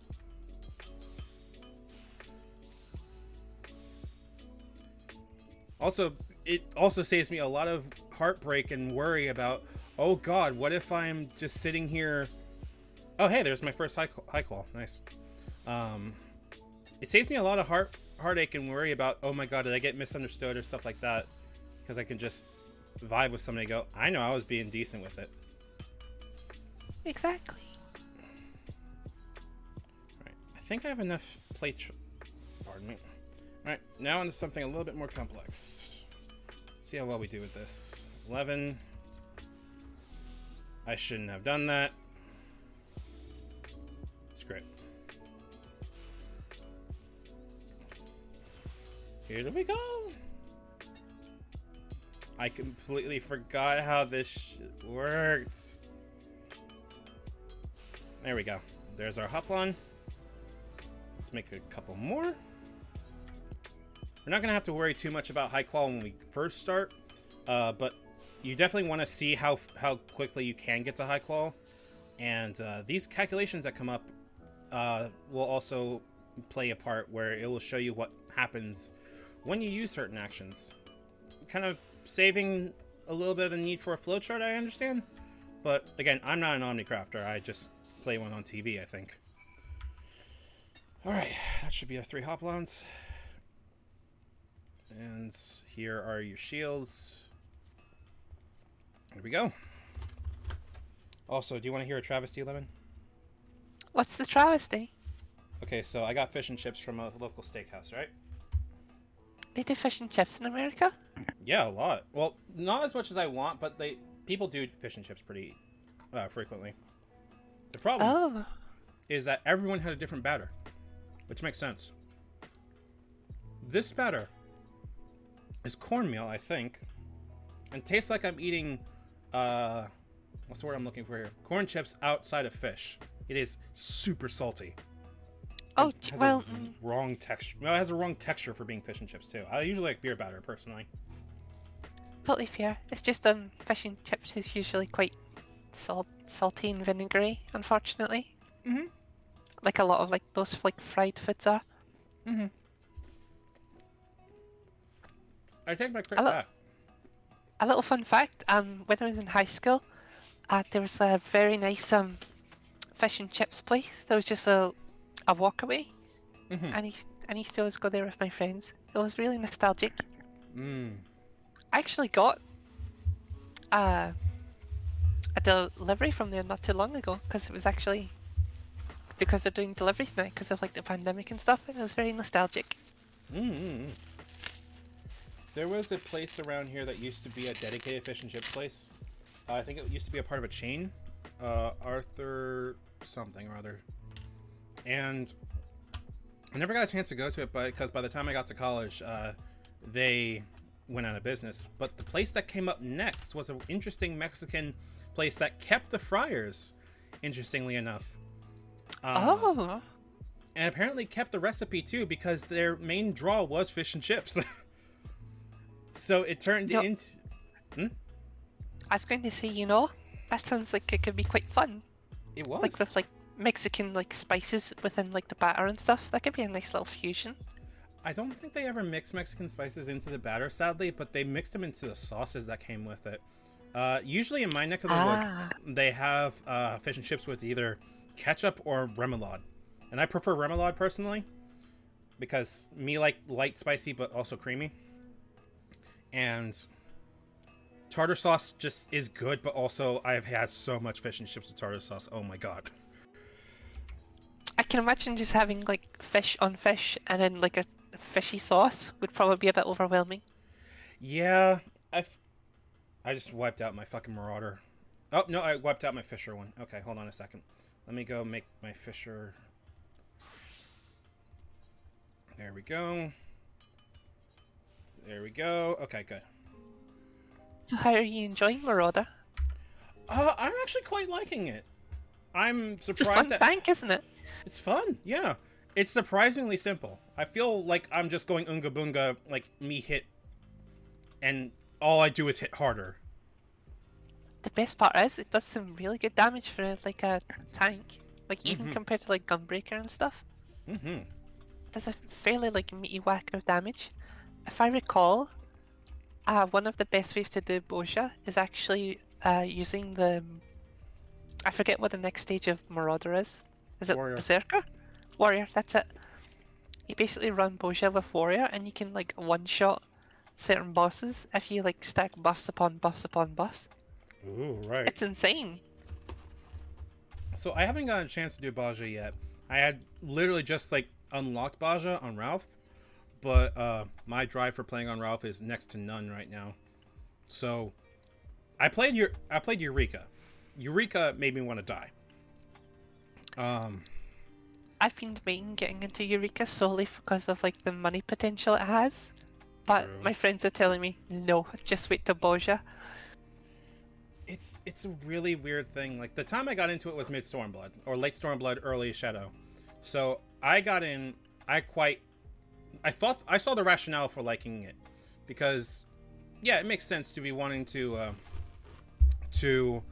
just have a thing where you can mindlessly grind and just level different kinds of numbers. But the actual pathing that you were expected to do just was inane. / didn't communicate well. Yeah.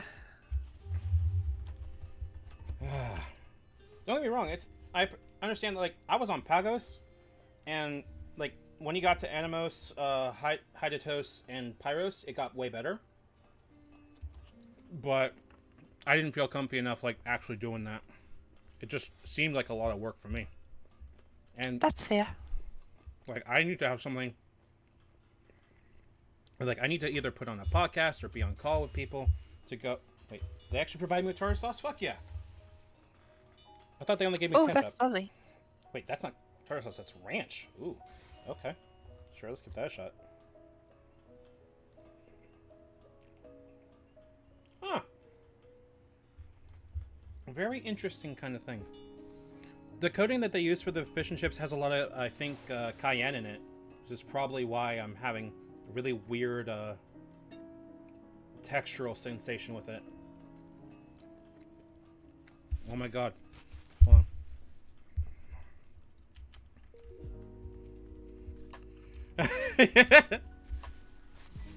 The best part is the Gulpure is like almost as tall as me. Because you're tiny. Yeah, unfortunately River is a very short night lady. I love her. I love her so very much. She is the law. Are you though? Who's the tiny law? Who is she? That's you are. That's you are. To summarize, she's like that one Giovanni video where the cat gets picked up and it starts screaming, "I'm the law in this town. You hear me, boy?" I know She that is. one. She's far, far too small for her position. She's basically just a wandering vigilante, and the Temple Knights do not like her. Fucking mood. Oh. So, River needs to meet Ralph then, because technically, wait, hold on, what did I make Ralph? I know Ralph ran as a Dark Knight for a little bit, but as soon as Gunbreaker came out, I kind of retconned that to being like, that's how she does her tank stuff, is just Gunbreaker, Gunbreaker, Gunbreaker. And I cannot remember for the life of me what the actual lore of that was. I think the Gunbreaker is like It originally says like a Hrothgar thing, Yeah, it's but it Gunhilder's started to blades, like right? yeah, but it started to become like more and more prevalent in like resistance groups and stuff because of how like how easy it is to pick up and stuff. I need And to do more of like the Gunbreaker quest yeah. to like know the finer details, but I know that it is prevalent within like the resistance fighter groups and stuff like that. Big lady. Big lady. Frail bee, Yes, big lady. big. Dude, fam, I have run into so many big ladies, and I am still as much of an Oonga Boonga for Big Rose as I have ever been. I just sit there and go, is that a row? And I will just like go up to her and go, ma'am. Raph, you can call me dude, it's fine. I know. I'm trying to make sure. I'm about to do the thing where I'm gonna start stumbling over my words, and when I feel like I've already apologized enough, so yeah. You don't have to apologize. Just like I don't see dude as like a gendered thing. Like I call everyone dude sometimes. Fair enough. Alright. What am I doing? But there is like I imagine you'll see like a lot of Hrothgar, no, not Hrothgar, Rogadin. Because I think this is like the natural draw to like where people tend to be Rogadin. Like That's that lady true. over there. The Sephiroth person? Yeah. Yep. Funnily enough, I think I ran into a couple of the people that I was very much a huge fan of back when I was running Ralph's Twitter. Oh. No, this is like Lotus the Wolf and a few of the others who were like kind of my inspirations for making Ralph like leaning as hard as she can into being Latina/Black. Because I feel that's appropriate for her. Especially considering, given Ralph's actual lore... Oh, I had an idea. You may not like this idea, given how much you like disco, but you might love this idea for completely different reasons. Go on, try me. So you remember how one of the plots I was thinking of is there's got to be a way to get Ralph and Galilea to actually officially spend more time together, other than the one time they were kind of pulled into the same room, right? And that one of Ralph's inspos is Harry. Because explicitly where she is right now, she's in the Neath, which is Martinez, but underwater. Or Revachol, sorry, she's in Revachol. But think like Revachol, but in the Tempest. And I'm thinking about it for a second, going, she's been in there for so long, by all technicality, and since she may have originated in the first, ooh, that'd be weird. That'd be interesting, but weird.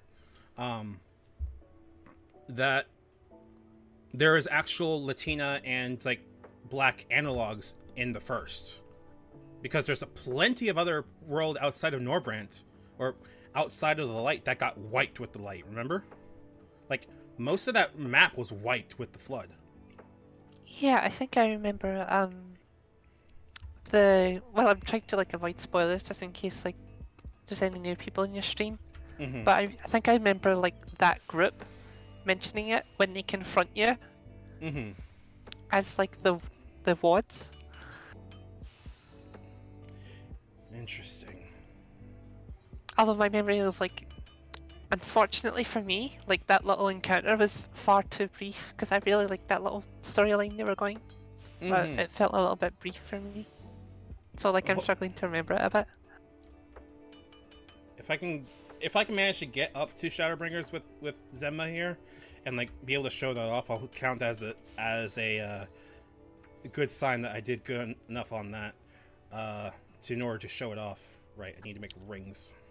Well, I'm probably gonna get River and Galilea up to Shadowbringers. Like River, so like I can do like more RP on her and stuff, and just Galilea because I really enjoy playing Galilea. Same. She's lovely and we need to actually like. I know you prefer role playing like in game, and I need to like actually get on Ralph in order to role play. The problem is I know you need to get to the Tempest, and I'm kind of here going, I don't want to like make you have to run to the Tempest in order to like roleplay with me, because I feel like that's not fun for you. Well, it's also like, I don't really think Galilee would be in the Tempest. Right. Because, like, as long as left as she is, she doesn't really know how the First is. And that's probably the only bit of Shadowbringers I actually know.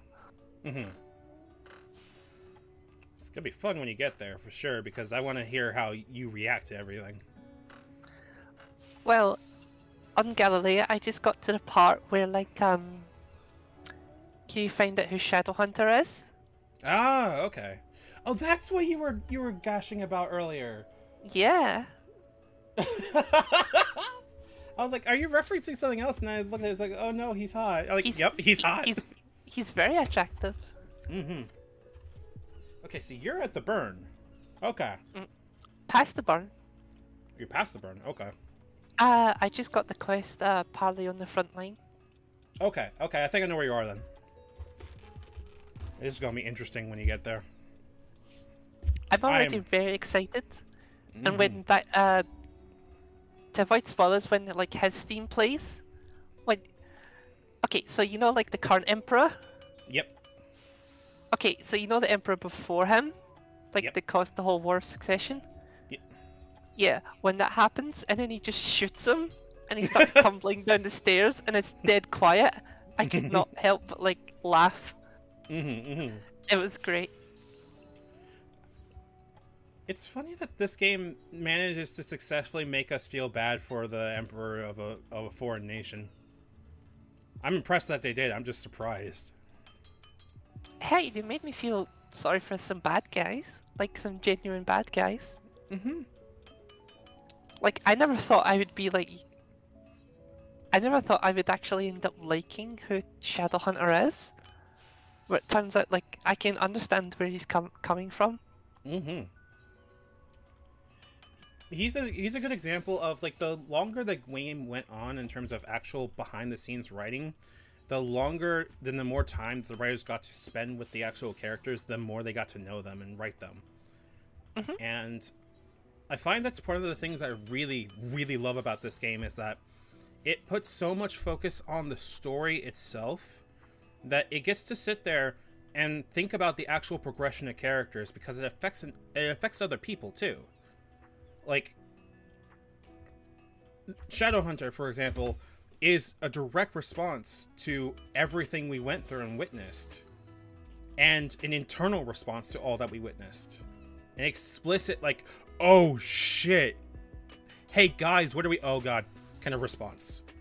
And I find it fascinating / amazing that they committed to it, and now he went from being a meme in Praetorium to, oh my god, he's so fucking cool. I don't know if there's a good comparison I can think of in other games that I've played, but the best one that comes to mind is Sam Fisher. Sam Fisher? Yeah, because over the course of the Splinter Cell series, he progresses from being less and less involved with the US to going, fuck these guys! And while Tom Clancy is not terribly, Tom Clancy series have a Bible they follow of don't make the US look bad, he still is one of the series I distinctly remember going, hey US, this is what you're fucking doing. And for that, I give him plenty of applause. I suppose you could also say, like, the Call of Duty series did something similar. Because, like, not once did I ever think I would be playing as a Middle Eastern resistance fighter in a Call of Duty game. And it was really refreshing. Wait, did you play the new Modern Warfare? Yep, and I really enjoyed it. Really? I didn't get a chance to play it, or I played Warzone and that was about it. But I heard in some regards it's really good. Oh yeah, like, it's... Like, despite what they say it not being political, there is political messages behind it. And I think it's a very nice story to play as, like, a resistance fighter at some points fighting for her home. And you see, like, how she came to it and stuff. Of course, it's always got, like, the overarching themes of Russia is bad, America good. somewhat. Yeah, but from But, what I you know. remember, like, Modern Warfare 2 explicitly flipped that on its head, going, hey, everything here was actually made by the fucking America MIC. Smile. Like, with Shepard and how long ago did Modern Warfare 2 come out? I think Jacob Gaylor does a very nice video on like a Call of Duty. It's called "Does Call of Duty Believe in Anything?" And I think it does a very nice analysis of like how like that's supposed to work. I'm horrible at articulating it because I think he does like a really good job of explaining it. You're good. The one I usually go for is Doc Squiddy on Twitter. Does a lot of Medium articles, and I think had once written for Kotaku explicitly about Modern Warfare 2 and what its entire plots and everything like said for everything.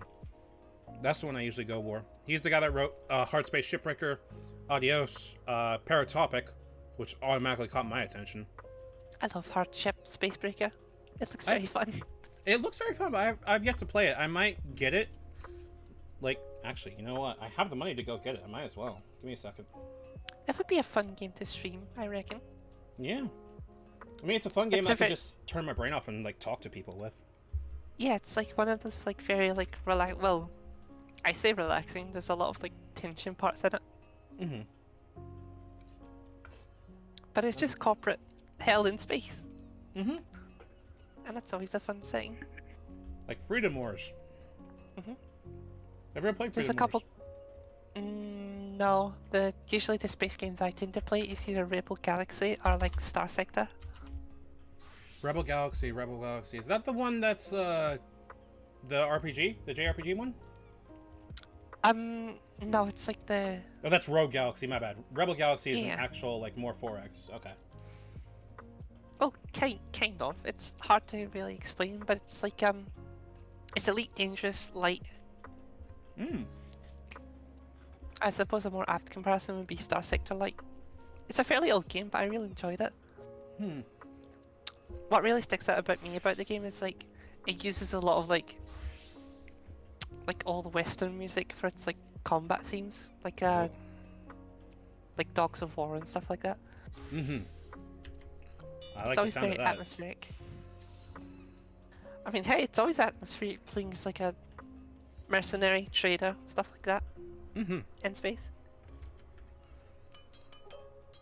Wait, you played Elite then, I take it. Like, Yep, I really enjoyed Elite Dangerous. Although I've not played it in like, hold on, let me check. Yeah, the last time I played Elite Dangerous was on September 2nd, 2019, but I've got like 50 hours in it. you might want to look at Odyssey then. I saw my wish list. I need to grab that. Apparently, like, the amount of work that went into Odyssey, despite it still being kind of buggy, whoa, that's a game. I'm impressed that they added that. I'll take buggy if it's fun. Like Necromunda. Necromunda. This is turned into we're just crafting and podcasting at this point, and I'm all here for it. Absolutely. What happened to my fucking frame rate? Oh gosh, I was running the barn and my internet started lagging so bad. Which sucks because like the last boss like has like a couple AoEs you can't really dodge unless you know where they're coming from. Oh right, the burn last boss. Oh. It was hell. I wiped. So bad. I do not blame you. Hold on, coming up at 7. Okay. I gotta dip out like at 7 p.m. So like in an hour, because gotta take care of roommate's dogs. They gotta go get materials for surgery this Friday. So I'll still be here. I'm still planning on going. So don't worry. Will you be continuing? Probably not after. They're gonna take the dogs and gonna go like to the grocery store. It's gonna take a couple hours. You know what? That's totally fair. I'll probably be up for like a couple more hours, but I'll just continue on like the main MSQ and Galilea. Well, I'm not leaving anywhere now. I'm still here. I'm just gonna be like taking off of stream in an hour. That's all. I know. That's fine. Okay. Right. Okay. Before I forget, let's keep working on clearing the log. because I need to figure out how to do that. Like, I had played quite a bit of, do I have quick synth? Yes! Quick synth time. Ah, it was level 10, not level Yeah. 5. My mistake. It's okay. But now I can just do this and just fucking bang out as much as we can, and it still gives me XP for it. I will take it. But yeah, I played quite a bit of Elite, and it hits a really strange thing because for me, I had never grown up playing like Wing Commander. I played a little bit of a game called Havoc, which was a build engine descent like. It wasn't very good. Radix, sorry, it was not Havoc, it was Radix. Radix Beyond the Void. And I played it off of a shareware CD that my dad got. Granddad. And it was quite fun. But I find that I have a really odd thing of, I love the whole aspect of, no, do the actual transportation correctly, you fucking casual. And it also, for some reason, just makes me tired as hell. It's space trucking in the most literal of ways I could think of. And I don't dislike it. I find it very cathartic, but I need to be in the right mindset in order to do it. You know what I mean? Totally fair. Wait, what is this? Also, as copper? much as I enjoy like delivering parcels on like Elite Dangerous, I'll tell you, as someone who like did like an assistant Amazon driver thing, not fun. Not fun at all. It is monotonous. Mm-hmm. The only thing that broke it up was me and my dumb brother's bantering. You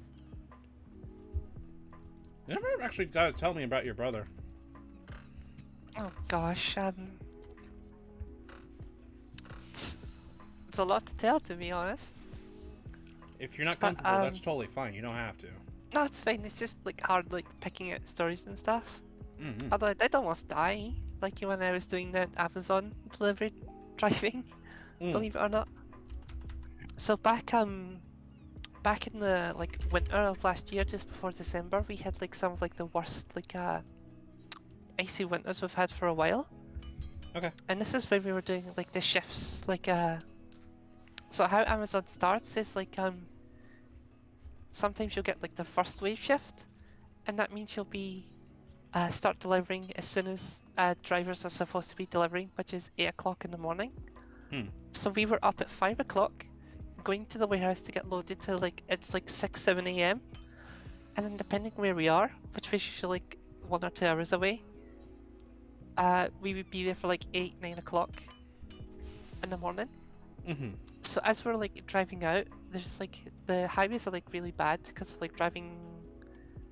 We had some place in like Argyle and Brute, I think it was, which is near like where Fastlane is. You know where in the UK, you know where the nuclear submarine is? We were driving past a military base that actually holds that. I will look it up real quick. I trust you, I just genuinely, nothing about that comes to mind. Hold on a second. UK, nuclear submarine. Fastlane. It should be called Fastlane. Fastlane. Oh, F-A-S-L-A-N-E? Oh, HMMB Clyde, London's Fastlane is the Royal Navy's main presence in Scotland. What the fuck? Yeah. I'm sorry, are you telling me that the UK has a nuclear sub parked out on Scotland's shore just casually? Yep. I actually had to deliver a few parcels for the soldiers there. Huh.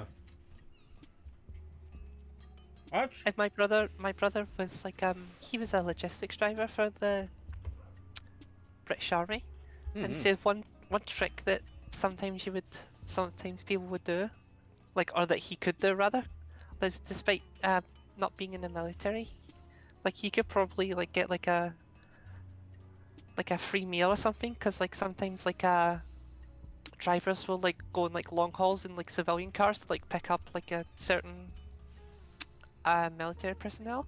Yeah. And what they'll do is like sometimes they'll stop into like a base that's on the road, fuel up, get like a bite to eat, rest, stuff like that. And it says if you know enough military jargon, you could probably get away with it despite not being in the military. And I thought that was really neat. That's something But, I don't think would fly in the fucking US. I feel like they would take Oh, that as an absolutely actual... not. That would take as an actual, like, fucking security threat, and I would not blame them one bit. Oh no, it's a massive security threat, and like the UK as well. It's just like if you're fly enough, you could probably like get away with it if you're like good at fast talking. Mm-hmm. But oh yeah, almost dying. We were pulling up into the highway, and it was really icy, and we almost spun out on a 60 mph speed limit highway. Mm-hmm. So like the wheels actually locked up, and we almost done like a full-on spin out, and I went white as a sheet. Oh no. Terrifying. But the best part is, my brother's trained for that sort of stuff, so it's like sort of training kicked in. Because what they'll do for like logistics drivers is like they'll have like a special mechanism in the wheel, like the driving wheel, that locks up, and you've basically just to fix it. So they'll set you down like a straight road, certain speed limit, and then they'll activate the locking thing, and you've basically just to recover it. So thank God for that, or otherwise I wouldn't be here today. Well, thank God for that. Yeah, I know, podcast. That's scary as shit to me. Oh, it was absolutely terrifying. I would have literally, I would have no last words. I was just quiet for the next like half an hour. Baby. And my brother broke it up by just saying, "Well, thank fuck for training." Or his exact words were, "We almost died back there." I would consider it a blessing that anytime you can get away with saying that, you can and should. Oh my god. Well, I'm getting more... I could just buy copper and brass? Are you fucking... I mean, you know what? That makes sense.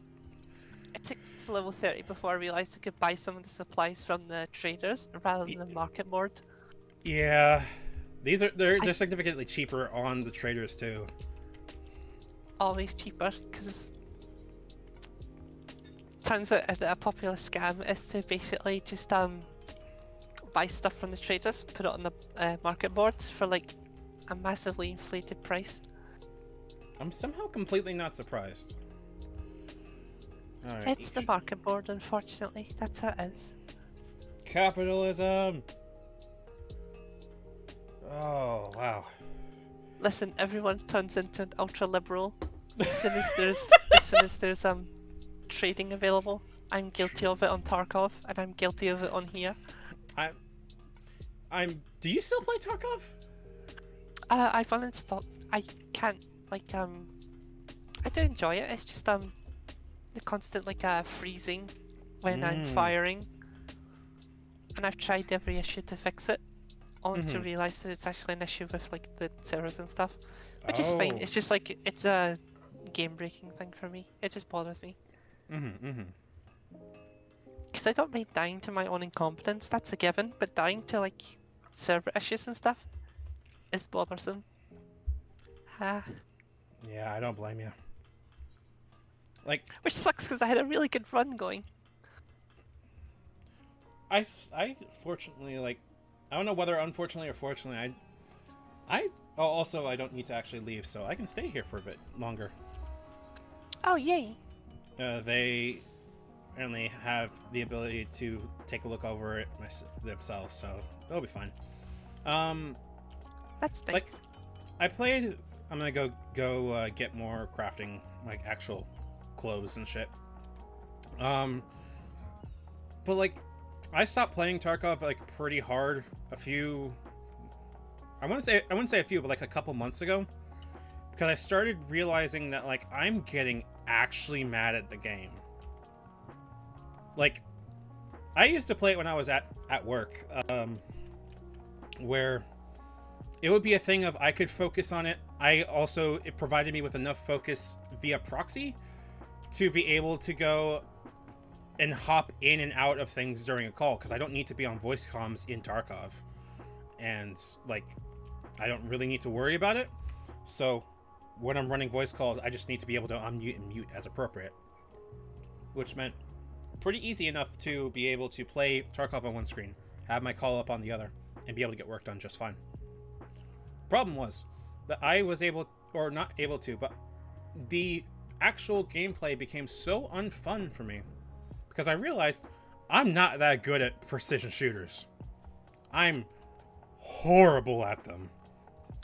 Well, Tarkov also has the issue of like you feel like you're aiming through like a vat of molasses, so it's That's like true. not entirely like a you issue. But yeah, I do get what you mean. Like sometimes I think, didn't Nakia say that he purposely designed the game not to be fun, or is that just like a meme that's been spreaded about? I don't know. I feel like that's a meme.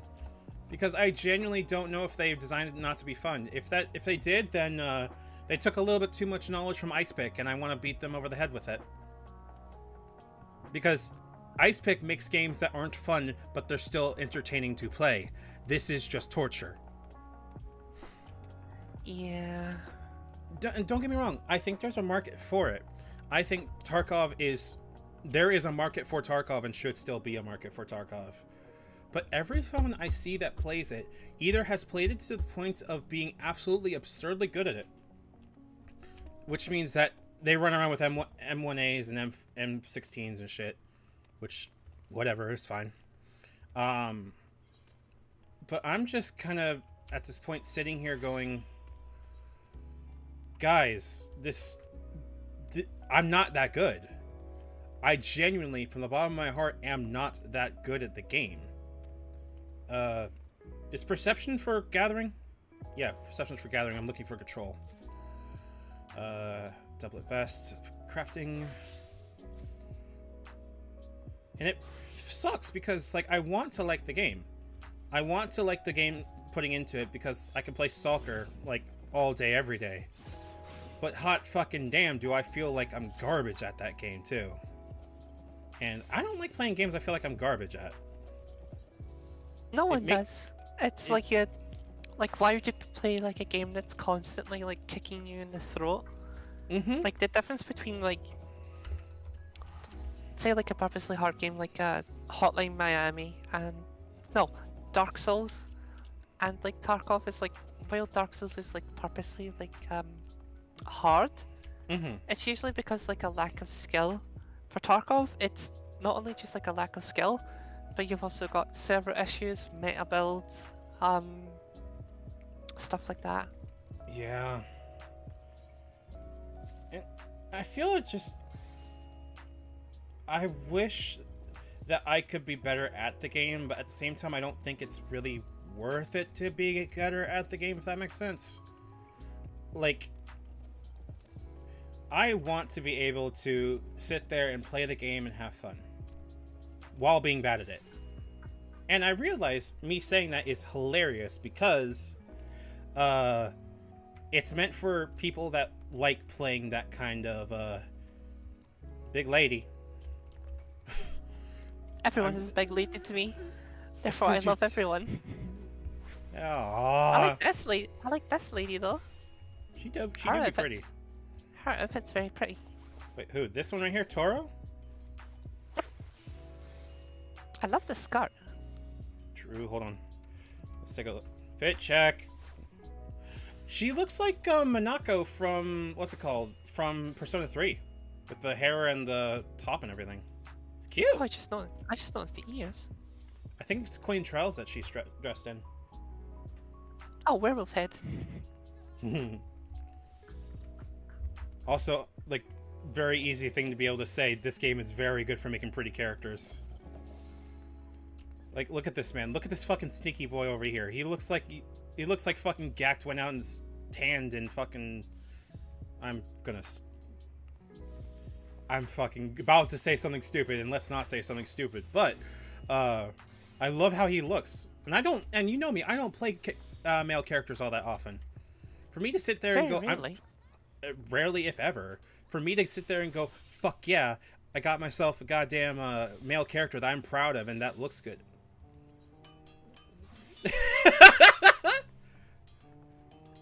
I can see your fangies.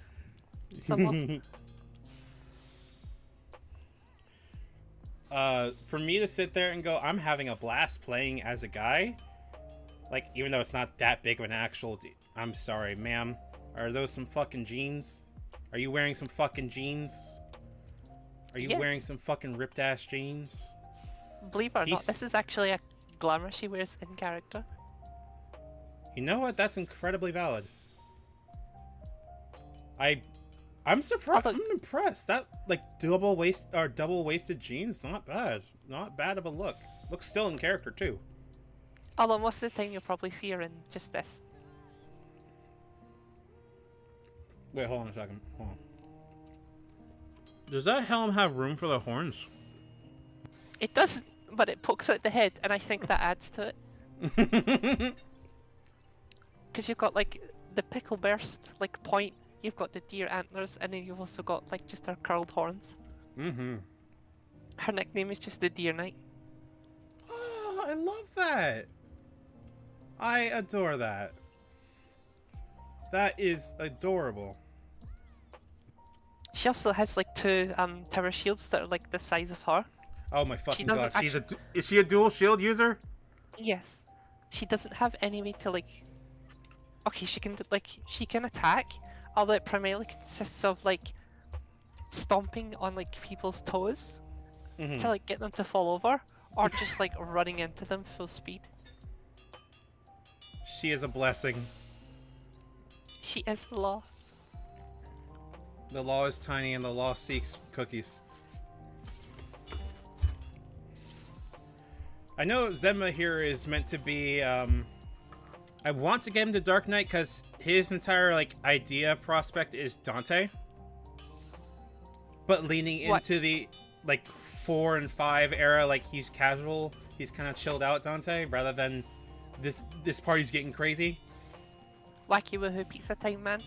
Wacky Wahoo Pizza Uncle specifically, not Wacky Wahoo Pizza Time Kid.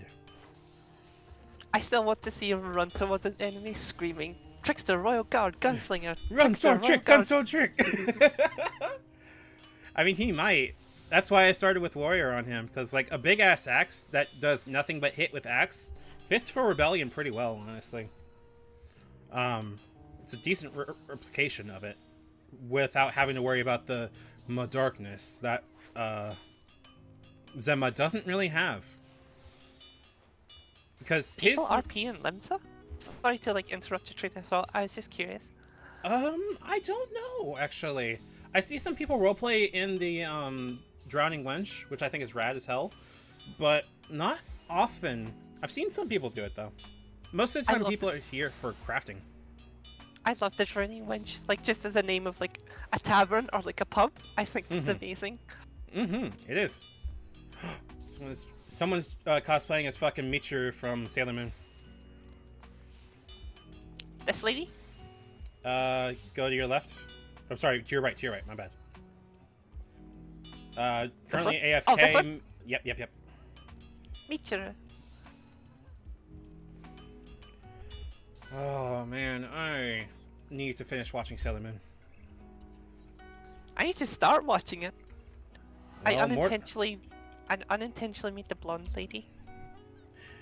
Well, fuck, now I have to fucking date her. No! No! I have a huge weakness for Haruka. Like, Haruka, out of all of the scouts, is, like, arguably my favorite, because... And I'm not ever ashamed of admitting this, gender envy. Nothing wrong with admitting that. I know there isn't anything wrong, I'm just kind of, like... I'm still getting used to being openly, like, gender queer, for lack of a better term. Where I'm sitting here going, I'm actually... Who motherfucking names themselves Napkin Man McLovin? You know what? I'm not even mad. But, like, it was fucking Haruka because... Hot damn. And also, SMT5 protagonist. Bring me that boy. Bring me that boy.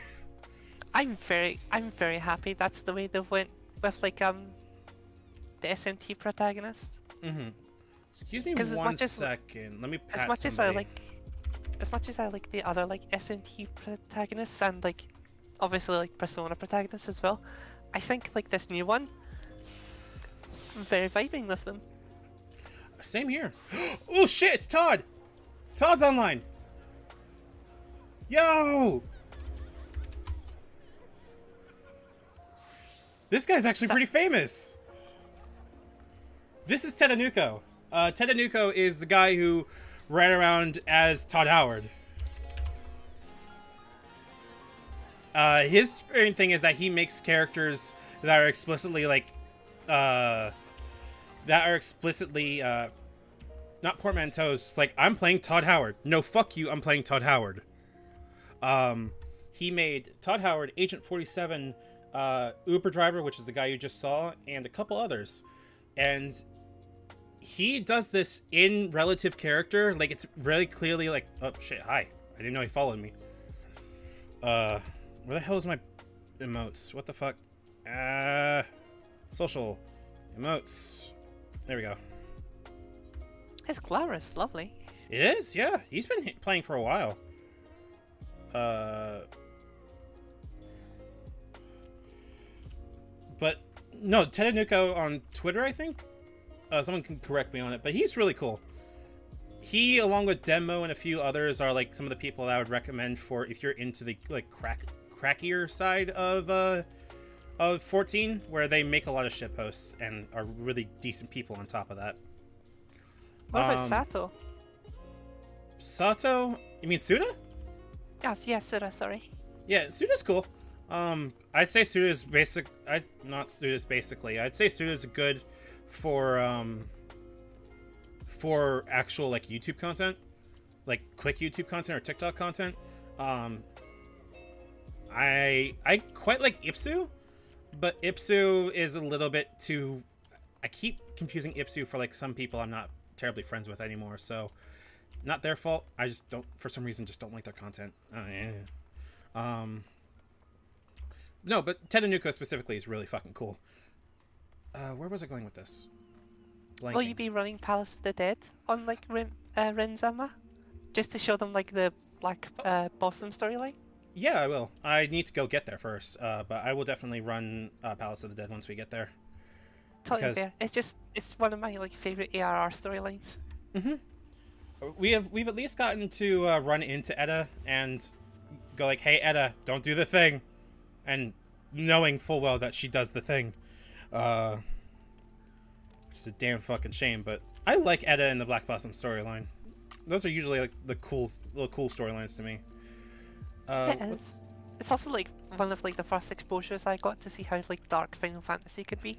I love that they're committed to it too. Like, it's genuinely like impressive at how much they went, nah, you're doing this, and you better just be ready for it or get the hell out of the way, kind of thing. And I quite like that they committed to it. 80. I guess I should get hard leather too. I think part of the thing I love about the game is that like they're not afraid to like make silly or make really tragic storylines, but at the same time, like, it's definitely not played for the comedic effect of anyone except well, sorry, give me a second. My brain just stopped mid sentence, and I just remembered I needed to go get the turn-ins for what's his face. Steals. There we go. That's the word I was looking for. Steals. But yeah, like, Final Fantasy is willing to commit to like really, really, really scary stuff, and I find it's really, really nice to be able to sit there and go, it's committing, and it's scary, but you can still beat it, and it's scary in all sorts of ways. Like, by the time you get to, I want to say, late Stormblood, there's a certain point that I personally got to where I just sat there and went, I have to write about Ralph going, I'm going on vacation, fuck y'all. Like, she could not actually put up with it any longer. Not that she didn't want to, but there was just so much that she had, like, been to that gave me 8 seals. 8 fucking seals. How do I get seals? Is there Grand Company related quests? Other methods include assisting in the resolution of a fate, completing Grand Company hunting, or undertaking supply and provisioning. Completing company leaves, which are issued by the company leave officers found across Eorzea. With your reciprocal agreement, any location regardless of one's affiliation. Yeah. Okay. So it looks like I actually do need to go to Moribi in order to make progress. So you want to help me do some actual questing? Sure. Cool. Sorry, my throat went there. It's okay. I need to go get some actual good-looking armor for this motherfucker too. I've actually never played Paladin before. Well, we're doing double tanking, so this is gonna be fun. We'll be fine. We'll be fine. I don't have a heal on me, but we should be fine. I need 2k seals. So I have clemency. Well, there you go. Also, this is fun because, like, I've... Jesus Christ. You just healed me for 22k? I only have 950. Like, 3 digits 950. I did the big heal. Big heal indeed. Also, seeing the person play the Skitter Squeak has made me, like, play Total War again. So I could play, like, the Skaven faction. And I forgot how fun it is to be a Skaven. Skitter Squeak? Yeah, on your Discord server. Oh, Oreos. Yeah. Yeah, Oreos... they play the... Oreos is very, very, very fucking good at it. Funny story, by the way. Oreos is also from my high school, but he was in my Exalted game and played, I think, one of the most unique characters I've ever gotten a chance to GM for. Are you familiar with Exalted by any chance? I'm not actually. Okay, so Exalted is... Or are you familiar with World of Darkness? That's a good place to start. Yes, I have a Vampire the Masquerade character. I also know, like, about werewolf and stuff like that. And Okay. mage. So, Exalted is White Wolf going, let's make Dragon Ball Z, where you're playing as ancient heroes. And Oh, that like sounds like fun. in a hyper wuxia fantasy setting. You're mandated of heaven, like ordained by God to go, hey, so I'm dying, Smile. You need to go out and do hero things. But the world hates you because every one of your hero type has gone crazy. So have fun with that, Smile. Where am I going? Hold on a second. I'm completely blanking on where the fuck. Oh right, I need to go to Moribi, don't I? Moribi's the place that has leaves. So let's go teleport there. But basically, characters play 1 of 5 casts. I think there's Dawn, Zenith, Eclipse, Dusk, or Dawn, Zenith, Eclipse, Night, and I forget the last one. But in order, it's Hero, Sorcerer, Politician, Spy, and Healer. As loose, like, classifications. It's nowhere near actually as rigid. But all my party decided, you know what we're gonna do instead of playing the standard, like we're gonna be playing anime heroes, we're gonna play complete anti-types and still do the hero thing. So I thought was awesome. And so what they did, sound quite fun. It is amazing. One of the things they did was everyone that played a specific cast, like Oreos, for example, played the Night cast. Night cast is usually spies and doing things from the shadows. Makes sense, right? You know what he chose to do? He wanted to sound like an orc during the process of it. Which makes sense. Yeah, an orc. Right. Right, let's hold this then. Right. Basically. But Very big it's... Grimgore energy. Well, that's the funny part. His name was Gorlock, and what the funny thing is that where the fuck is the leave quests here? Hold on. Leave quests are for the Storm Surgeon here, right? Am I crazy? No, but there is a fate to our left if you want to go to that. Oh yeah, let's do that. Okay. Since that gives you company seals as well. True, true. If we can get there in time. It has 3 minutes left. And it has 81% progress on it. But what he did was, Nightcast usually is like ninjas, effectively. They're spies, they're people that work from the shadows, all that kind of stuff. Instead, what this motherfucker decided to do is, I want to still play an orc. Totally makes sense. How do you want to play an orc? What we're going to do instead is going to make you the Wetworks guy of a local, or not local, but of a secret society. I.e., you're the guy that call in there to clean up when shit goes bad. He explicitly is the guy that this society calls in to kill people when shit goes tits up in front of people. I could not tell you how funny and also entertaining it was to be able to sit there and have this 7'5" guy in character sitting there going, right, okay, and I'm just gonna hide real quick. Ah, okay, that gives me a lot more leaves. I think I need 200 200 seals, yeah? It's 200 for the thing. So where's the next fate? Is there another fate on the horizon? Yes, there is. Melt with you over mid-Moribi.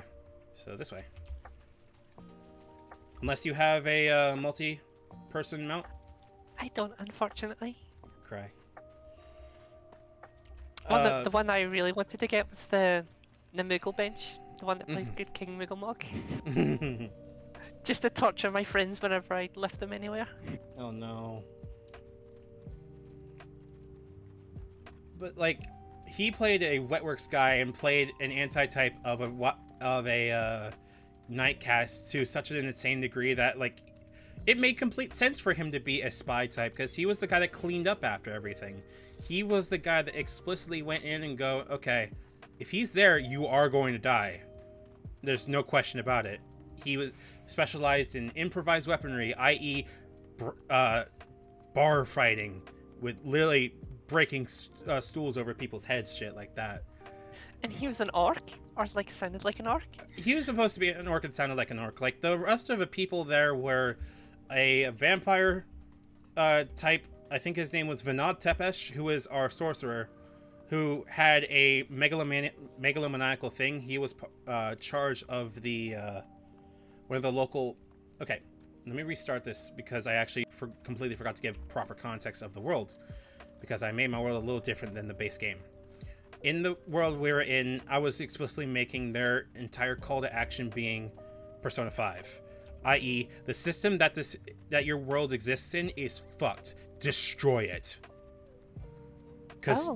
Because there's no other better choice at the moment. Destroy the system. So what happened was we played people that were involved in a town called Chibi, which had a tendency to be ruled over by a demon prince. Originally, it was supposed to be the Eternal Empire is basically their seat of blacksmithing power.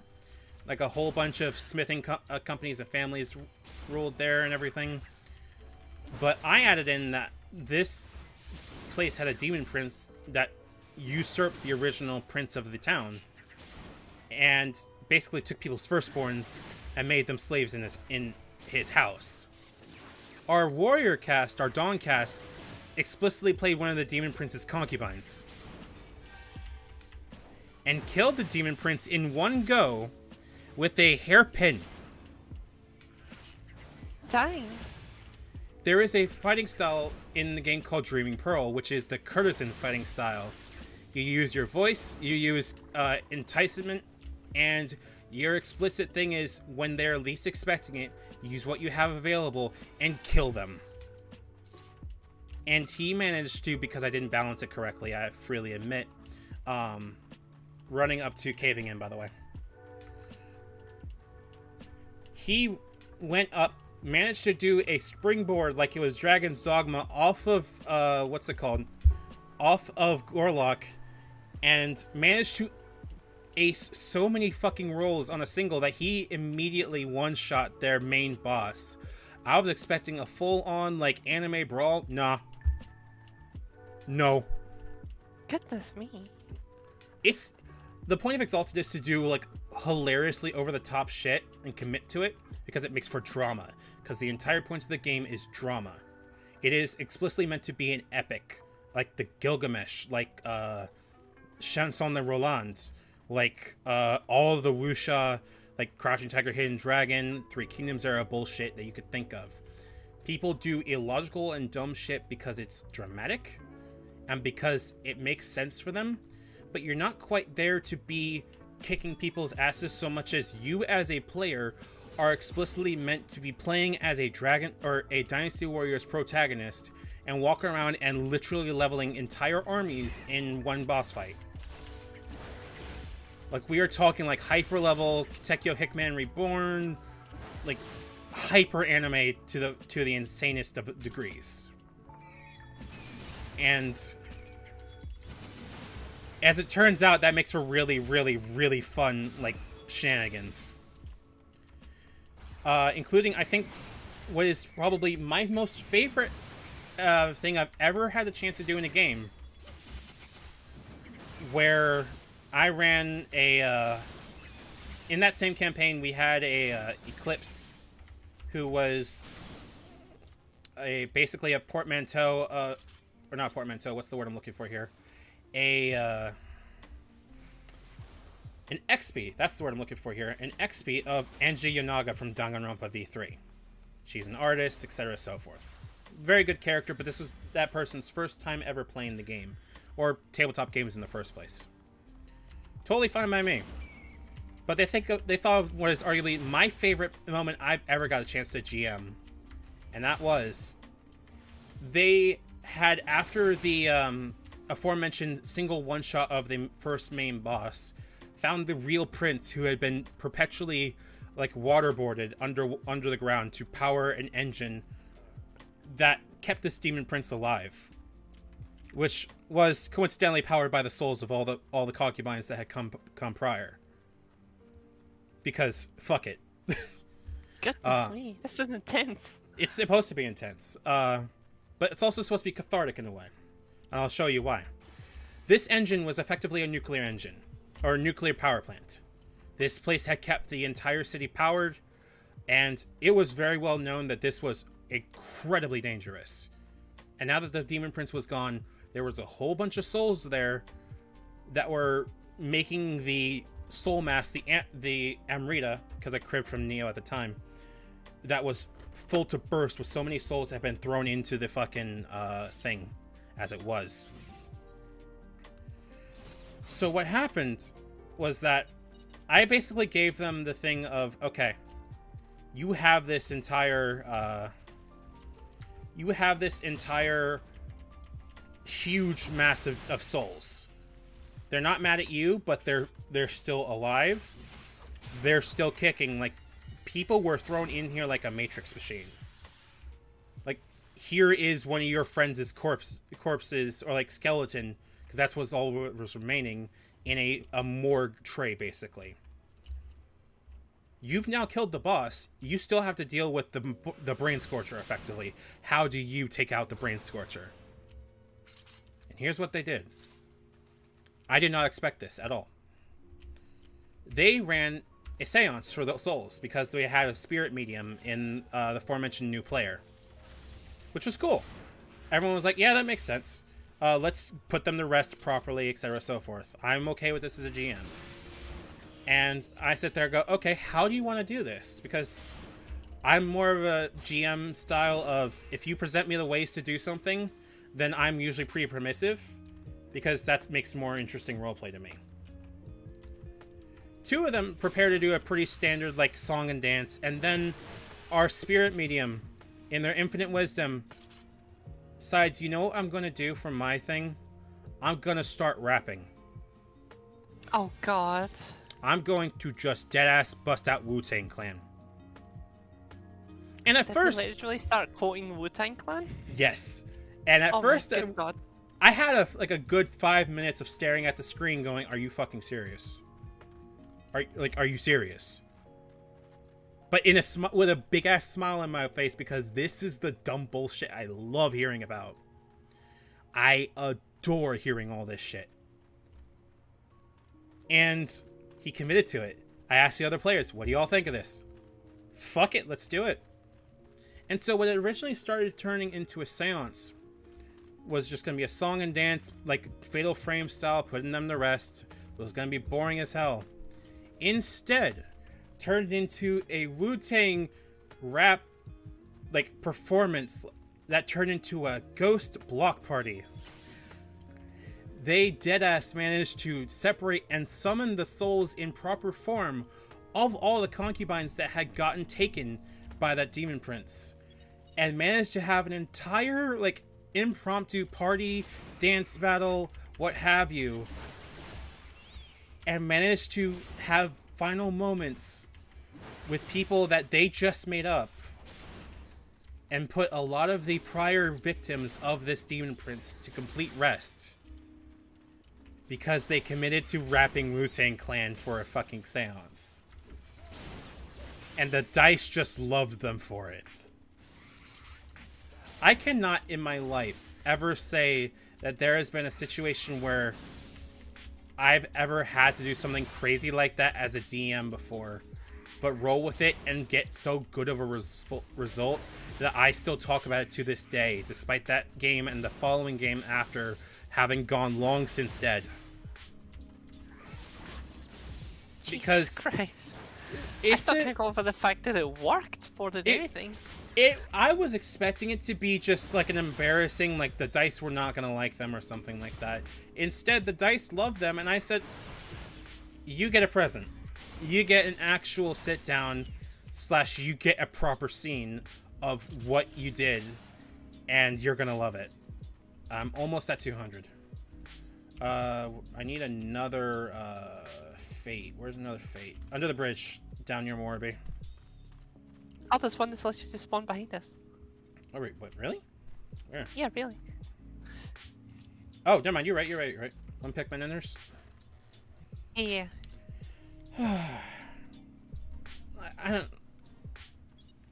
don't think I'm ever gonna have a game like that, like, fun again.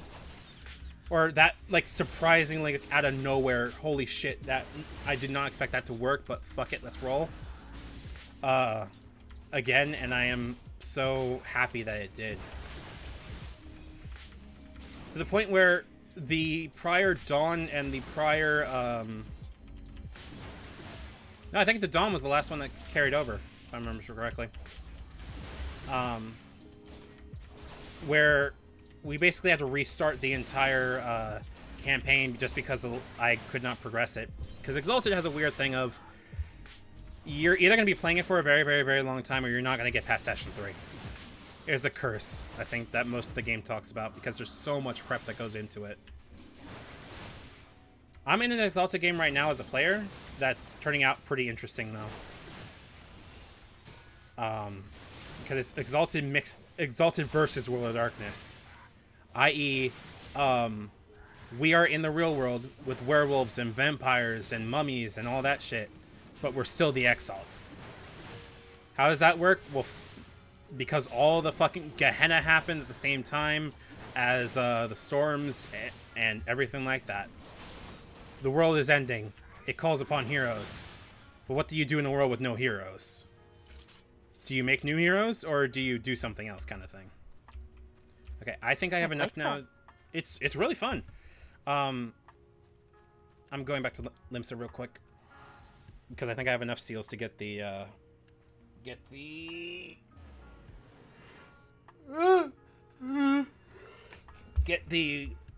Chocobo. There we go. Do you get a Chocobo from the Grand Company? Yeah, that's where you get it. Oh. You have to get. Oh. That's why I was doing Fates to get seals. Chocobo permits like 200 seals. All right. So what the fuck was right upstairs? Okay. But yeah, and I also technically do need to complete that in order to progress and finish the ARR story. Apparently, like they gave you a direct warning of you got to do this or else it's not going to work. But, like, one of the cool things I noticed in this game is that it is taking place up in, like, Pennsylvania or something like that. And we're all playing different breeds of exalts. Like, there is solars, which are the ones I mentioned before, ordained by God. Ones that usually all of them hate, but they're prone to do some dumb bullshit because they're Super Saiyans. There's also Abyssals, which are Dark Knights, effectively. They are literally powered by Dark Knight shit. Dragon-Blooded, which is a lot more along the lines of bending. A lot more numerous, but a lot less powerful. There is Demonic style, but I don't think I've ever run into anyone that runs Demonic because I feel like it's a little too edgelordy. Right, this way. I'm dumb.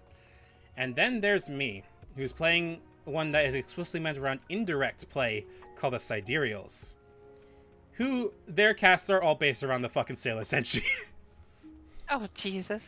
But not in the same way you think. Like, they're all the 5 maidens, but the 5 maidens in this version... wait, hold on, wrong person.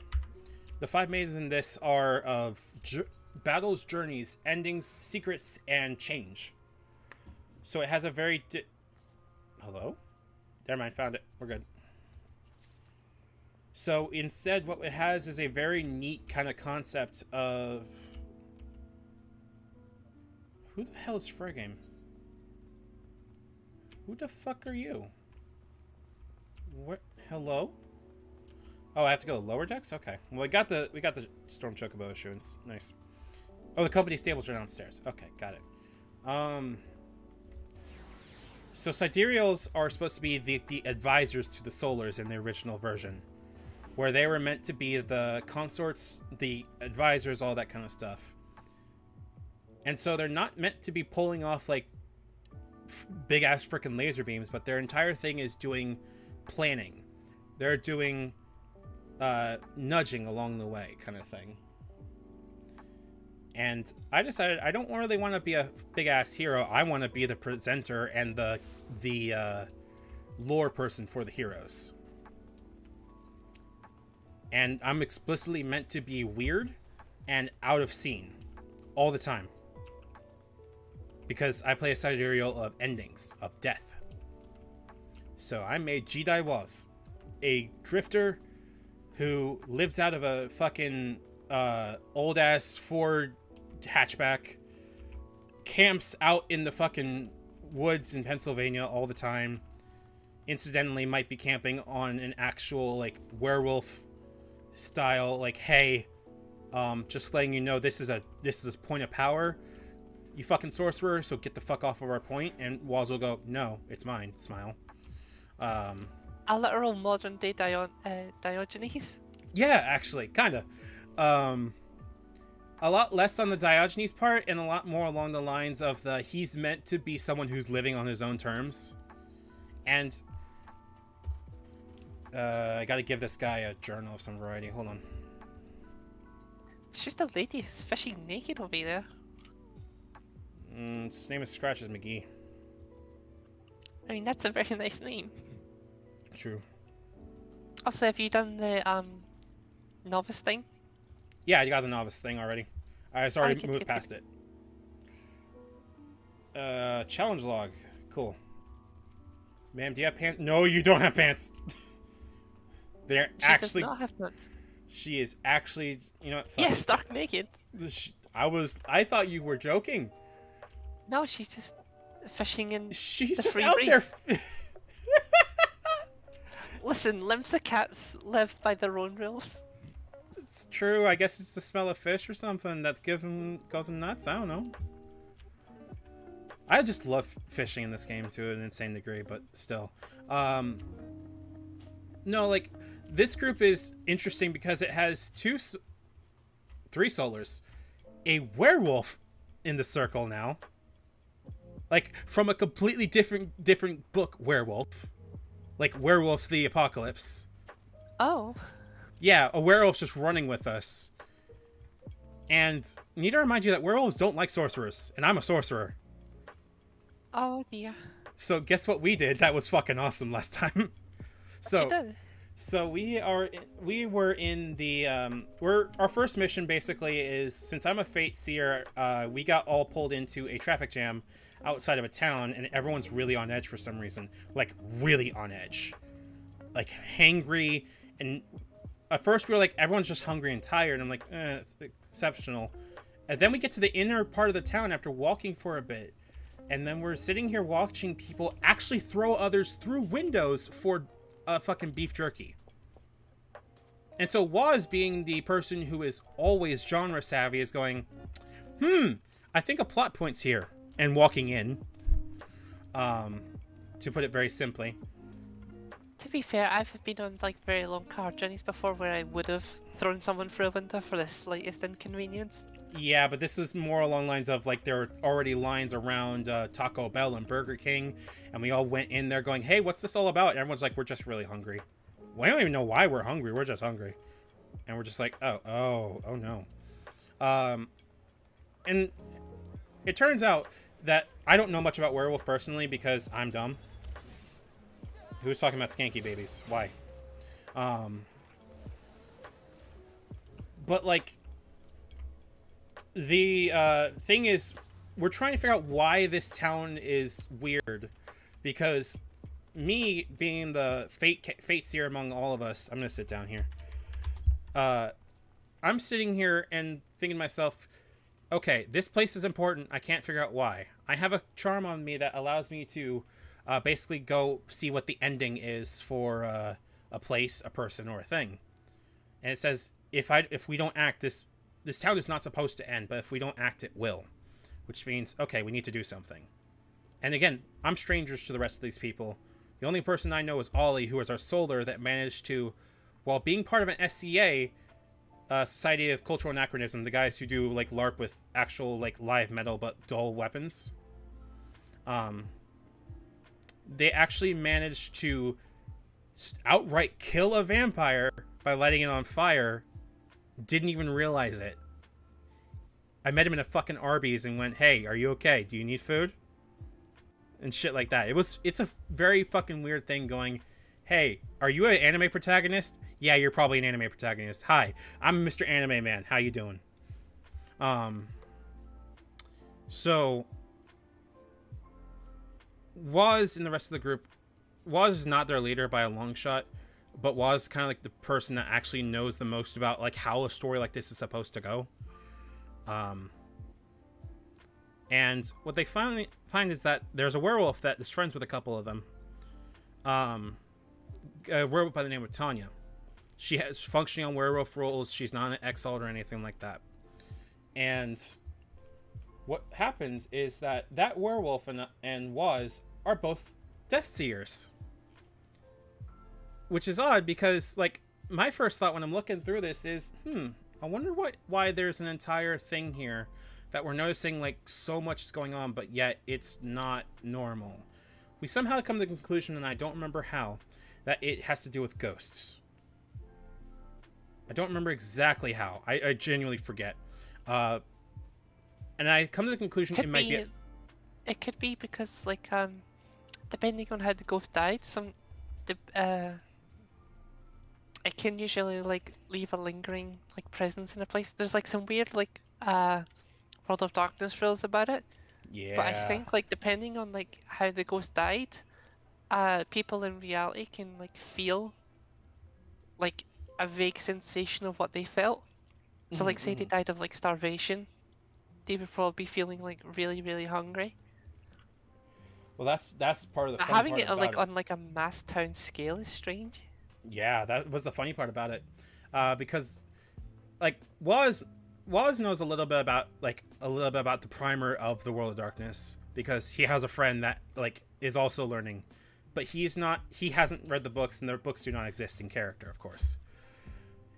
So what they conclusion with is, okay, this is weird, but we researched and Googled the hometown, and we Google, hey, an alderman of the town died pretty recently, and ever since then it's been a little, like, on edge. Like, the alderman died like 3 days ago, and ever since then people have been slowly getting more and more unsatisfied. And so I'm sitting here going, might be a Preta, a Sanskrit hungry ghost, because I'm pulling on my knowledge of SMT. And that's an actual thing, apparently. So we run around, we find basically a bulwark of a place. Like, some part of town is blocked off by like military transports and shit like that.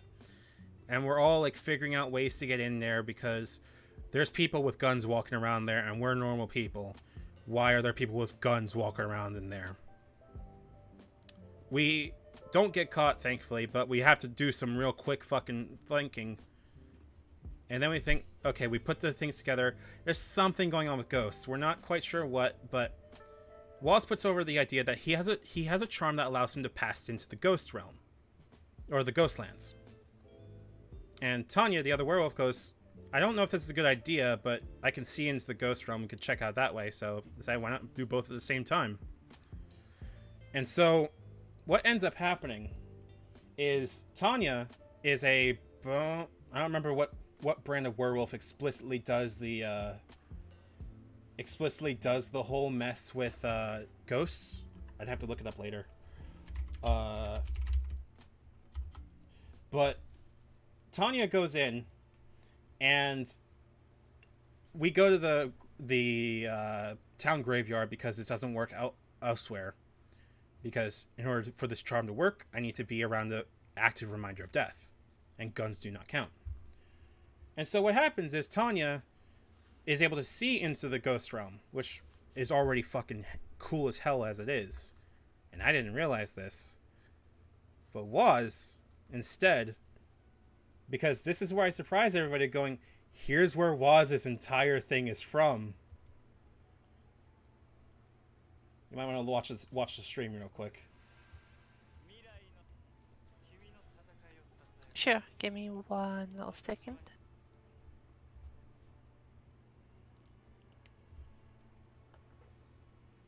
I'm just grinning like a fucking madman back here. Ads? No. It's okay, I can wait.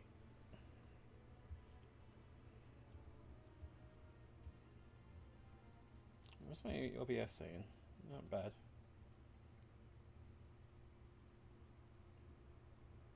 I am here. Hello. Okay. You might want to look at the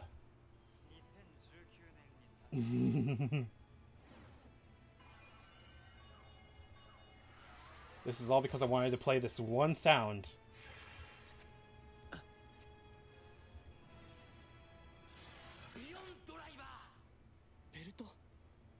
Wait.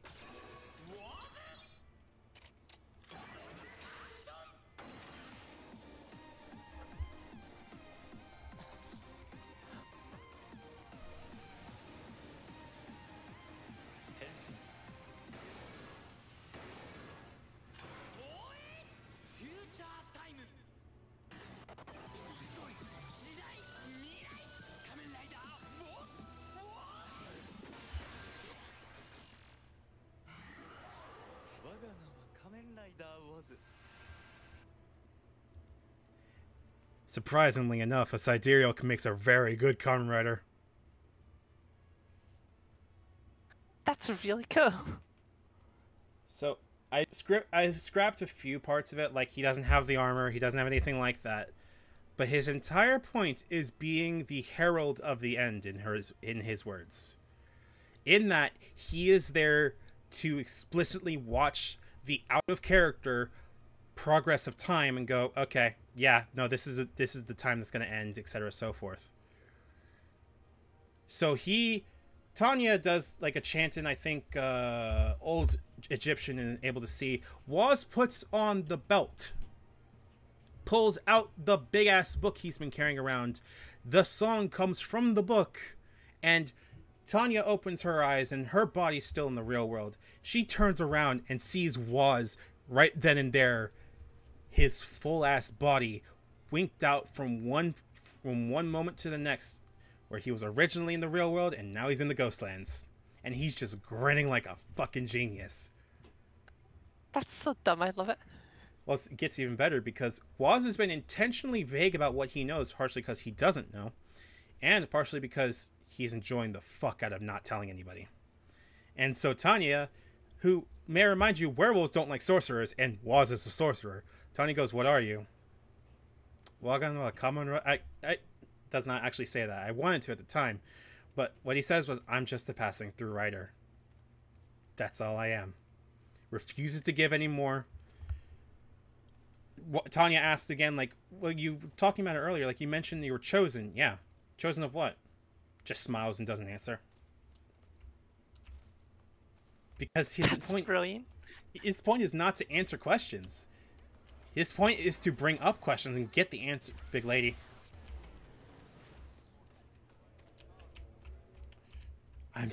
Oh my god, I'm fucking sick for this. No, his entire point is that he's supposed to be the side character. He's supposed to be the guy that is running the base for a bunch of the actual heroes and protagonists. He's the guy that you come to and you ask for info and he can provide. And I adore playing him because he is staying on for now. Yeah, I'm staying on for now. I'm enjoying podcasting and this is fun. But I enjoy playing as Waz because Waz is just the smuggest, but most on your side motherfucker you could ever find. Like, most of the time you'll find characters that are smug and assholes, but are not there for you. No, Waz explicitly is there to be a support character, but he knows what's going on and you don't. And I love that for him. This honestly sounds like a lot of fun. I might actually take a look into Exalted. You just should. like character inspiration. I would warn you that Exalted 3rd edition, the most recent edition, you're going to be walking in with a bit of an odd expectation because that is explicitly in a high fantasy verse. Like, it is going to be a high fantasy verse no matter what you see. What do I name my chocobo? Tartar sauce. Fuck it. Or fish and chips. Tartar sauce. He apparently likes it. I named my chocobo Salt and Pepper on Galilea. Oh, that's so cute. Rider's license. There we go. We can now finally have the ability to not be limited by the amount of shit we can do. That was not words, but you get my point. Where is that chocobo thing? There you are. My company chocobo. Okay, we need to go to Stop trying to hit me! Stop it! I stuck at PvP, don't worry. Alright, I think if I remember correctly, I need to go back to Waking Sands. So, have fun with that. But no, so far Waz is becoming a surprisingly fun character to play because I can make shit up as I go, and it doesn't have to be right. So I can talk about the most anime shit ever. And this is the real world. Their anime does exist, and it takes place in 2011, I want to say, like just before the cusp of like the internet like really taking off, like the era of MapQuest and shit like that. And we get to sit there and go, well, we don't have smartphones yet, so we can't just do everything with smartphones. But what we can do is a whole bunch of dumb bullshit that doesn't involve that. And I think we left off last session with a reveal of what was actually what was going on, where we ran into some documents that had informed us that it was Pentex, which apparently is the evil company in the game, effectively. Like, they are tied to the werewolf tears of the worm, which is explicitly killing Gaia. And Pentex is basically in service to the worm. And as I understand it, they were digging for something, but we didn't know what. Waz and Tanya helped into the void, tried to figure out what was going on. They saw that there was something pulling in a bunch of spirit light. We didn't know what that was, but we said as much. Oh, there's an orchestrion roll. Let's take that. And... No!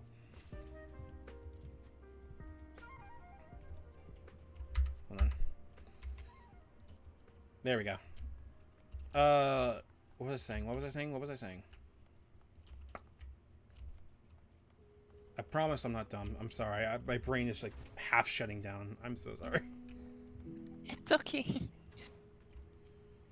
Alright. I could have just gone back to the thing and got the fucking seals. Oh my god. If I just gone back to Waking Sands, she would have just given me fucking seals. I'm so mad. That's probably why I don't remember grinding it out. Yeah. Ow. Whatever. At least I showed off how fates work, and I'm not mad about that.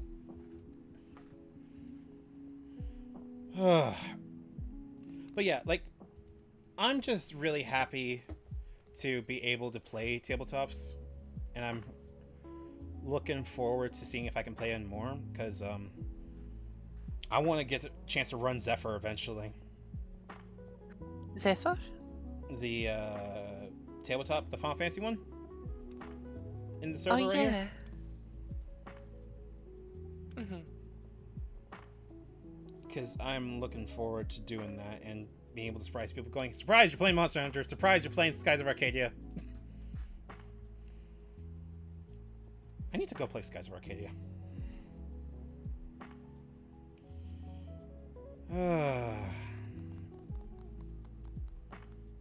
I hope that entertained you. I feel like I rambled too much, but I feel like that's just me being self-conscious. There's no need to... You're not rambling. Like, if I didn't want to sit and listen to it, I would have said something. But I found it quite fascinating. I mean, if I didn't, like, I wouldn't have learned about, like, this whole new system that I had no idea about. Nor would I have known that you're playing a goddamn rider of all things. It's cool. You want to hear about me playing an actual honest-to-God rider? Because Waz is a rider, but not in the same way. He's the tertiary, like, he's the secondary. He's meant to not come out unless absolutely necessary, and he's meant to be able to tell them what's going on. In my D&D game I'm in, though, I am playing a rider. Like a proper one. Would you like to hear about him? Of course. Okay, let me get a picture of him real quick. Okay, so this is taking place in Rosefire Arts' game, where it is a space fantasy. I think it's the best way to describe it, where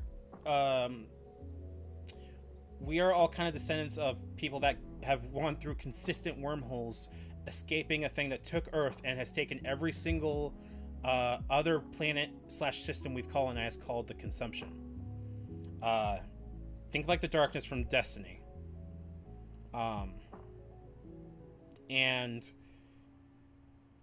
it's been long enough that there are people that know how to deal with it, but not to the same degree that, like, we actually know how to beat it. We can only, like, quarantine people that have the consumption in them to, like, be in prison effectively. It takes their mind, it takes their body, etc. so forth. I'll look at this later. Unless it's Garuda? Hold on. God, I don't like Uriange's old voice. We have conducted a study at the behest of the Popalimo, Ida. 1 second, we are doing plot. Oh no, it's Rama. They look like Gisselcreens. I forget which one's Rama. Sylphs. Oh no. Offering us an invaluable opportunity to learn what the beast tribes know of the primals. While Ramu's existence is well It's Ramu, it's not Rama. Okay. or perhaps cannot Ramu, my ass. Okay. insofar as can be ascertained, until such time as we know. It would be unwise to assume that the threat posed by the primal has passed. Which leaves Gridania with the added worry of not knowing what the... In that I hate Papa Limos' voice! Oh my god! Has its hands full fending off who, I need hardly remind you, is among the most savage and terrible of all. In short, it is essential that we approach the sylphs in as ARR voice acting, awful, awful, actually awful. Alphanos sounds like an asshole.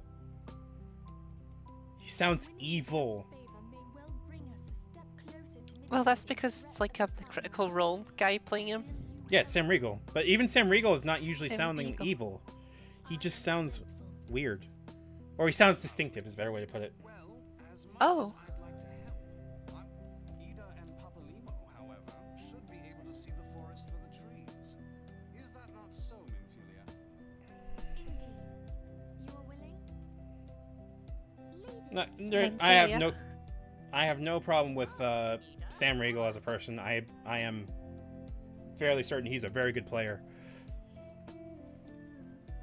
Oh, commands. I have a lot of commands there for some reason. Sorry, I have MoveBots and Stream Elements up, so they should have like overlapping commands, I think. I might have to do some trimming of that.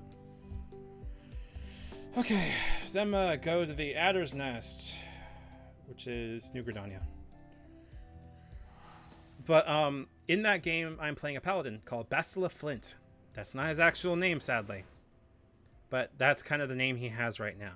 He's reborn after surviving the consumption and waking up on in his first memory that he has, waking up on a morgue table with a device that's been stuck in him like an insulin pump. Oh, jeez. Good lord, I realized I have 3 fucking commands for uptime. I'm so sorry. But I know, I need to do some trimming of that. Thank you for reminding me, Black Cat. He has had a thing that looks like a Sony Walkman plugged into him with cords and cables and whatnot that he hasn't really known the full details of because he can't pry it open.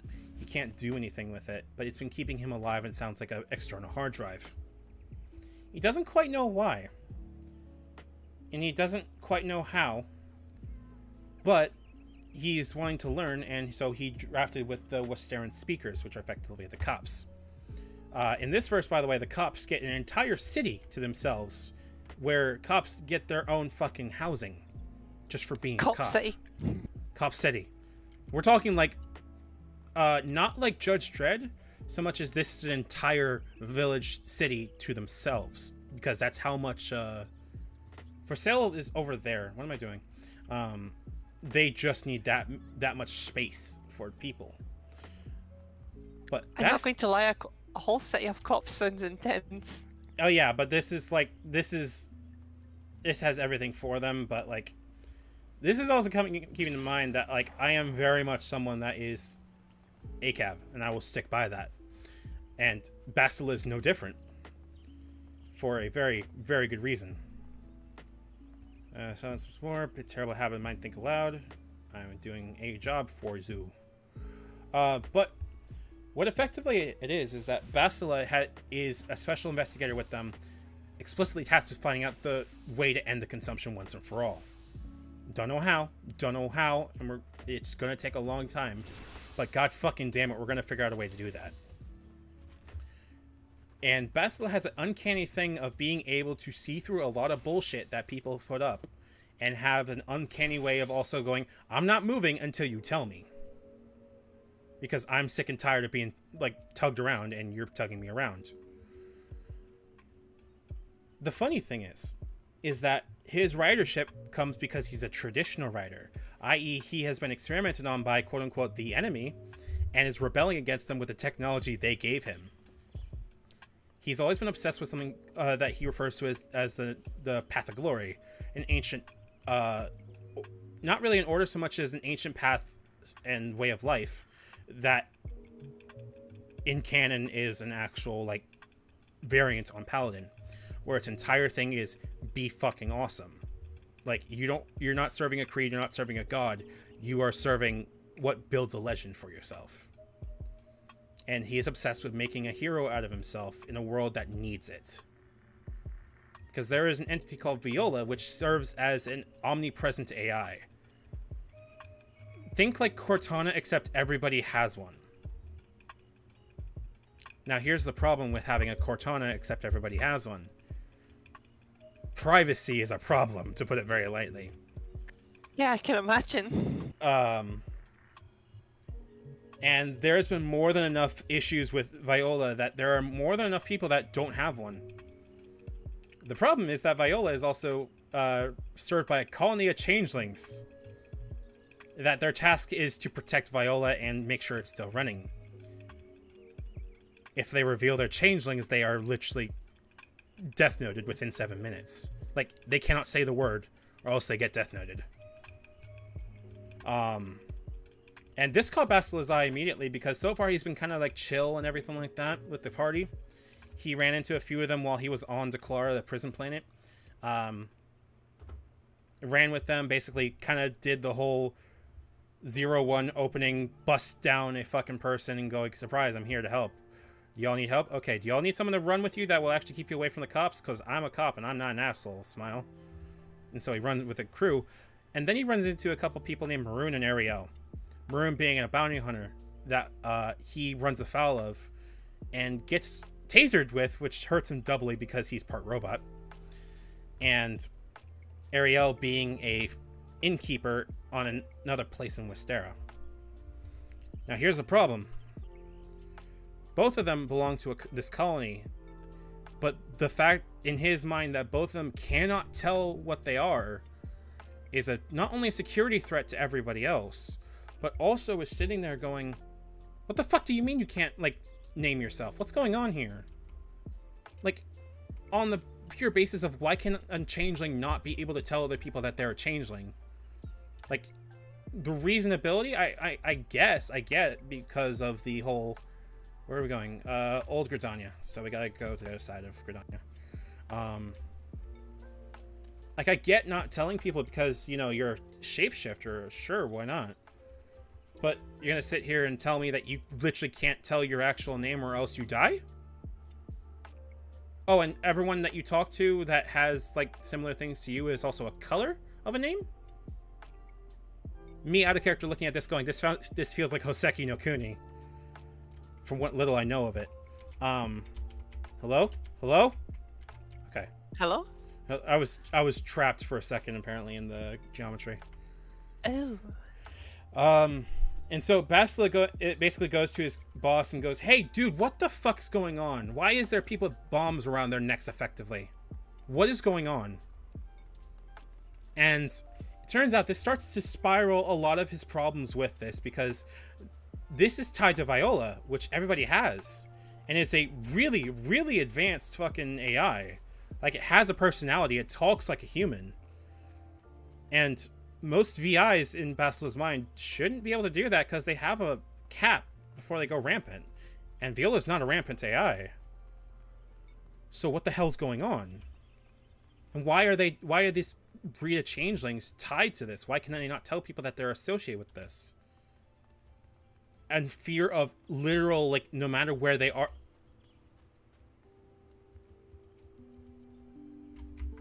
Okay, then. What's wrong? Okay, no, they're fine. They're fine. They're fine. I thought we were gonna run into a scene. I saw the name and went, oh no. Oh. No, we're fine. Yeah, I tried seeing their search info. They got none, so I was just sitting here going, oh no. But now we're good. We're good. But anyway, sitting there going, this is the problem. What the fuck's going on? And starting to realize, if this is tied to Viola at large, who's to say that they don't have, like, kill phrases for anybody else in the world? Moreover, why is there a kill phrase built in the first place? What system, like, is willing to accept this? Moreover, what system is willing to, like, let this fucking slide? What the fuck's wrong with y'all? And so he's kind of turned it into a goal right now that he is going to tear the system down that leads to the entire prospect of people being put with collars based on an AI. Because it's just made him ask more and more questions. Like, why the fuck do people need this under threat of actual death? Why are you running around serving these people with a whole bunch of with a whole bunch of shit that... Where am I going? Hawthorne Hut? Where the fuck? Hold on. Oh, never mind. Answer my own question. We're good, we're good, we're good. I think. East Shroud. Yep, Sweet Bloom. Okay, we need to go Sweet Bloom.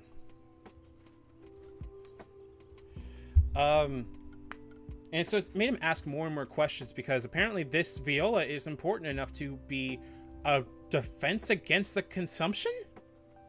Which makes him ask even more questions because how does an AI prevent what appears to be a natural fucking occurrence that we just don't have a solution for? What is going on?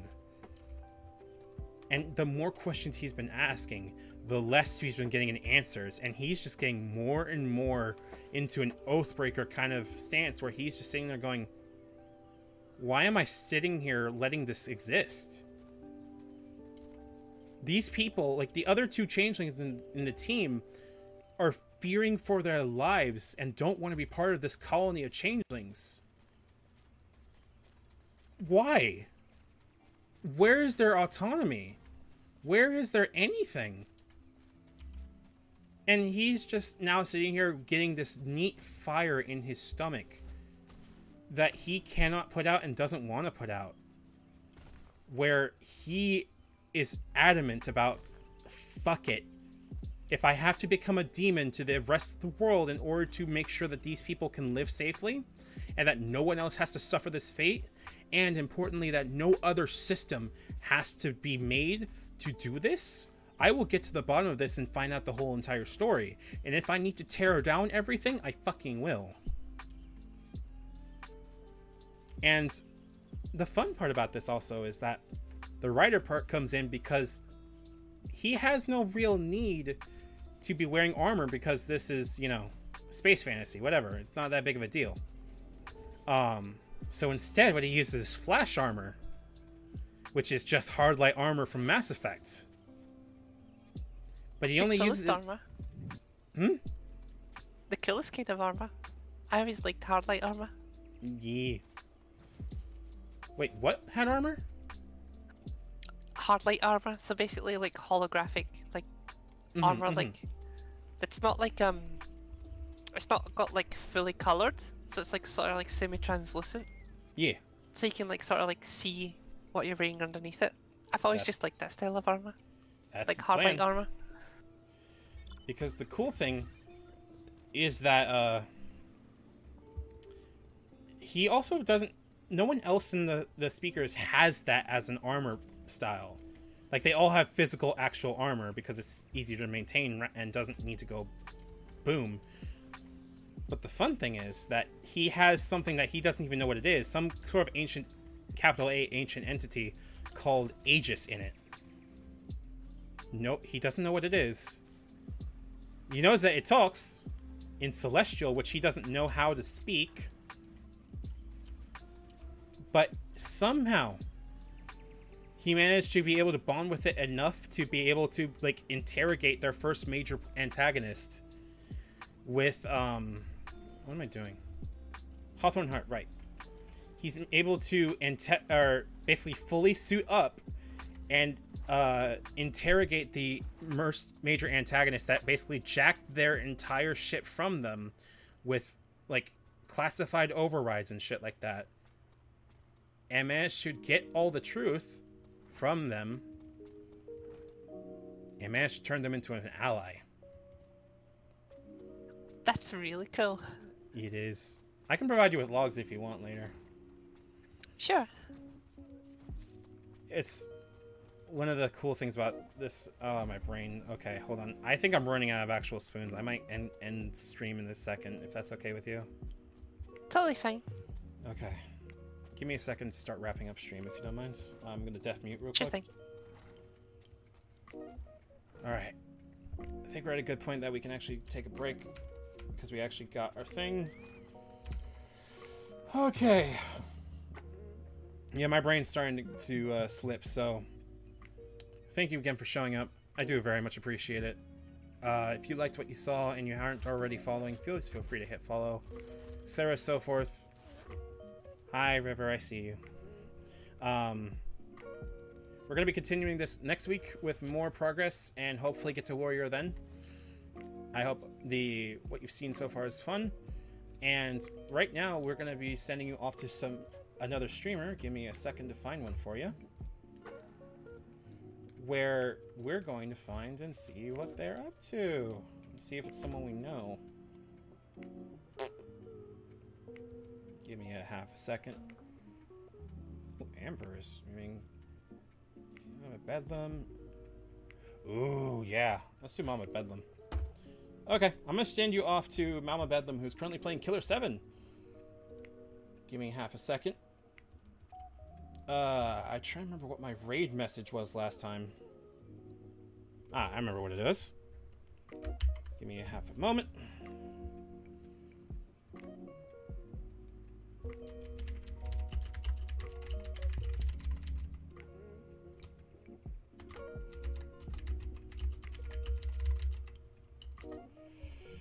There you go. Raid messages warning. Digidive raid incoming. And we're going to be raiding Mama Bedlam in just a second. I'll be here on Friday where we're going to be playing Ultra Kill from New Blood. And that's going to be fun. But in the meantime, thank you very much for showing up today. I do appreciate all the support. Thank you again to Black Cat for resubscribing. It means a lot. Thank you to all the new followers. I hope you guys get to stick around and show up and have fun with me. In the meantime, this has been Law of Tsunami. I appreciate all your support. And until next time, stay well. Treat each other and yourselves with respect and love. I'm always working on one of these things. You're going to have to give me a second until I get one that works, so. Raid Mama Bedlam. There we go. Make sure to hop in the raid again if you want. Alright. Sending you into your raid in 3, 2, 1.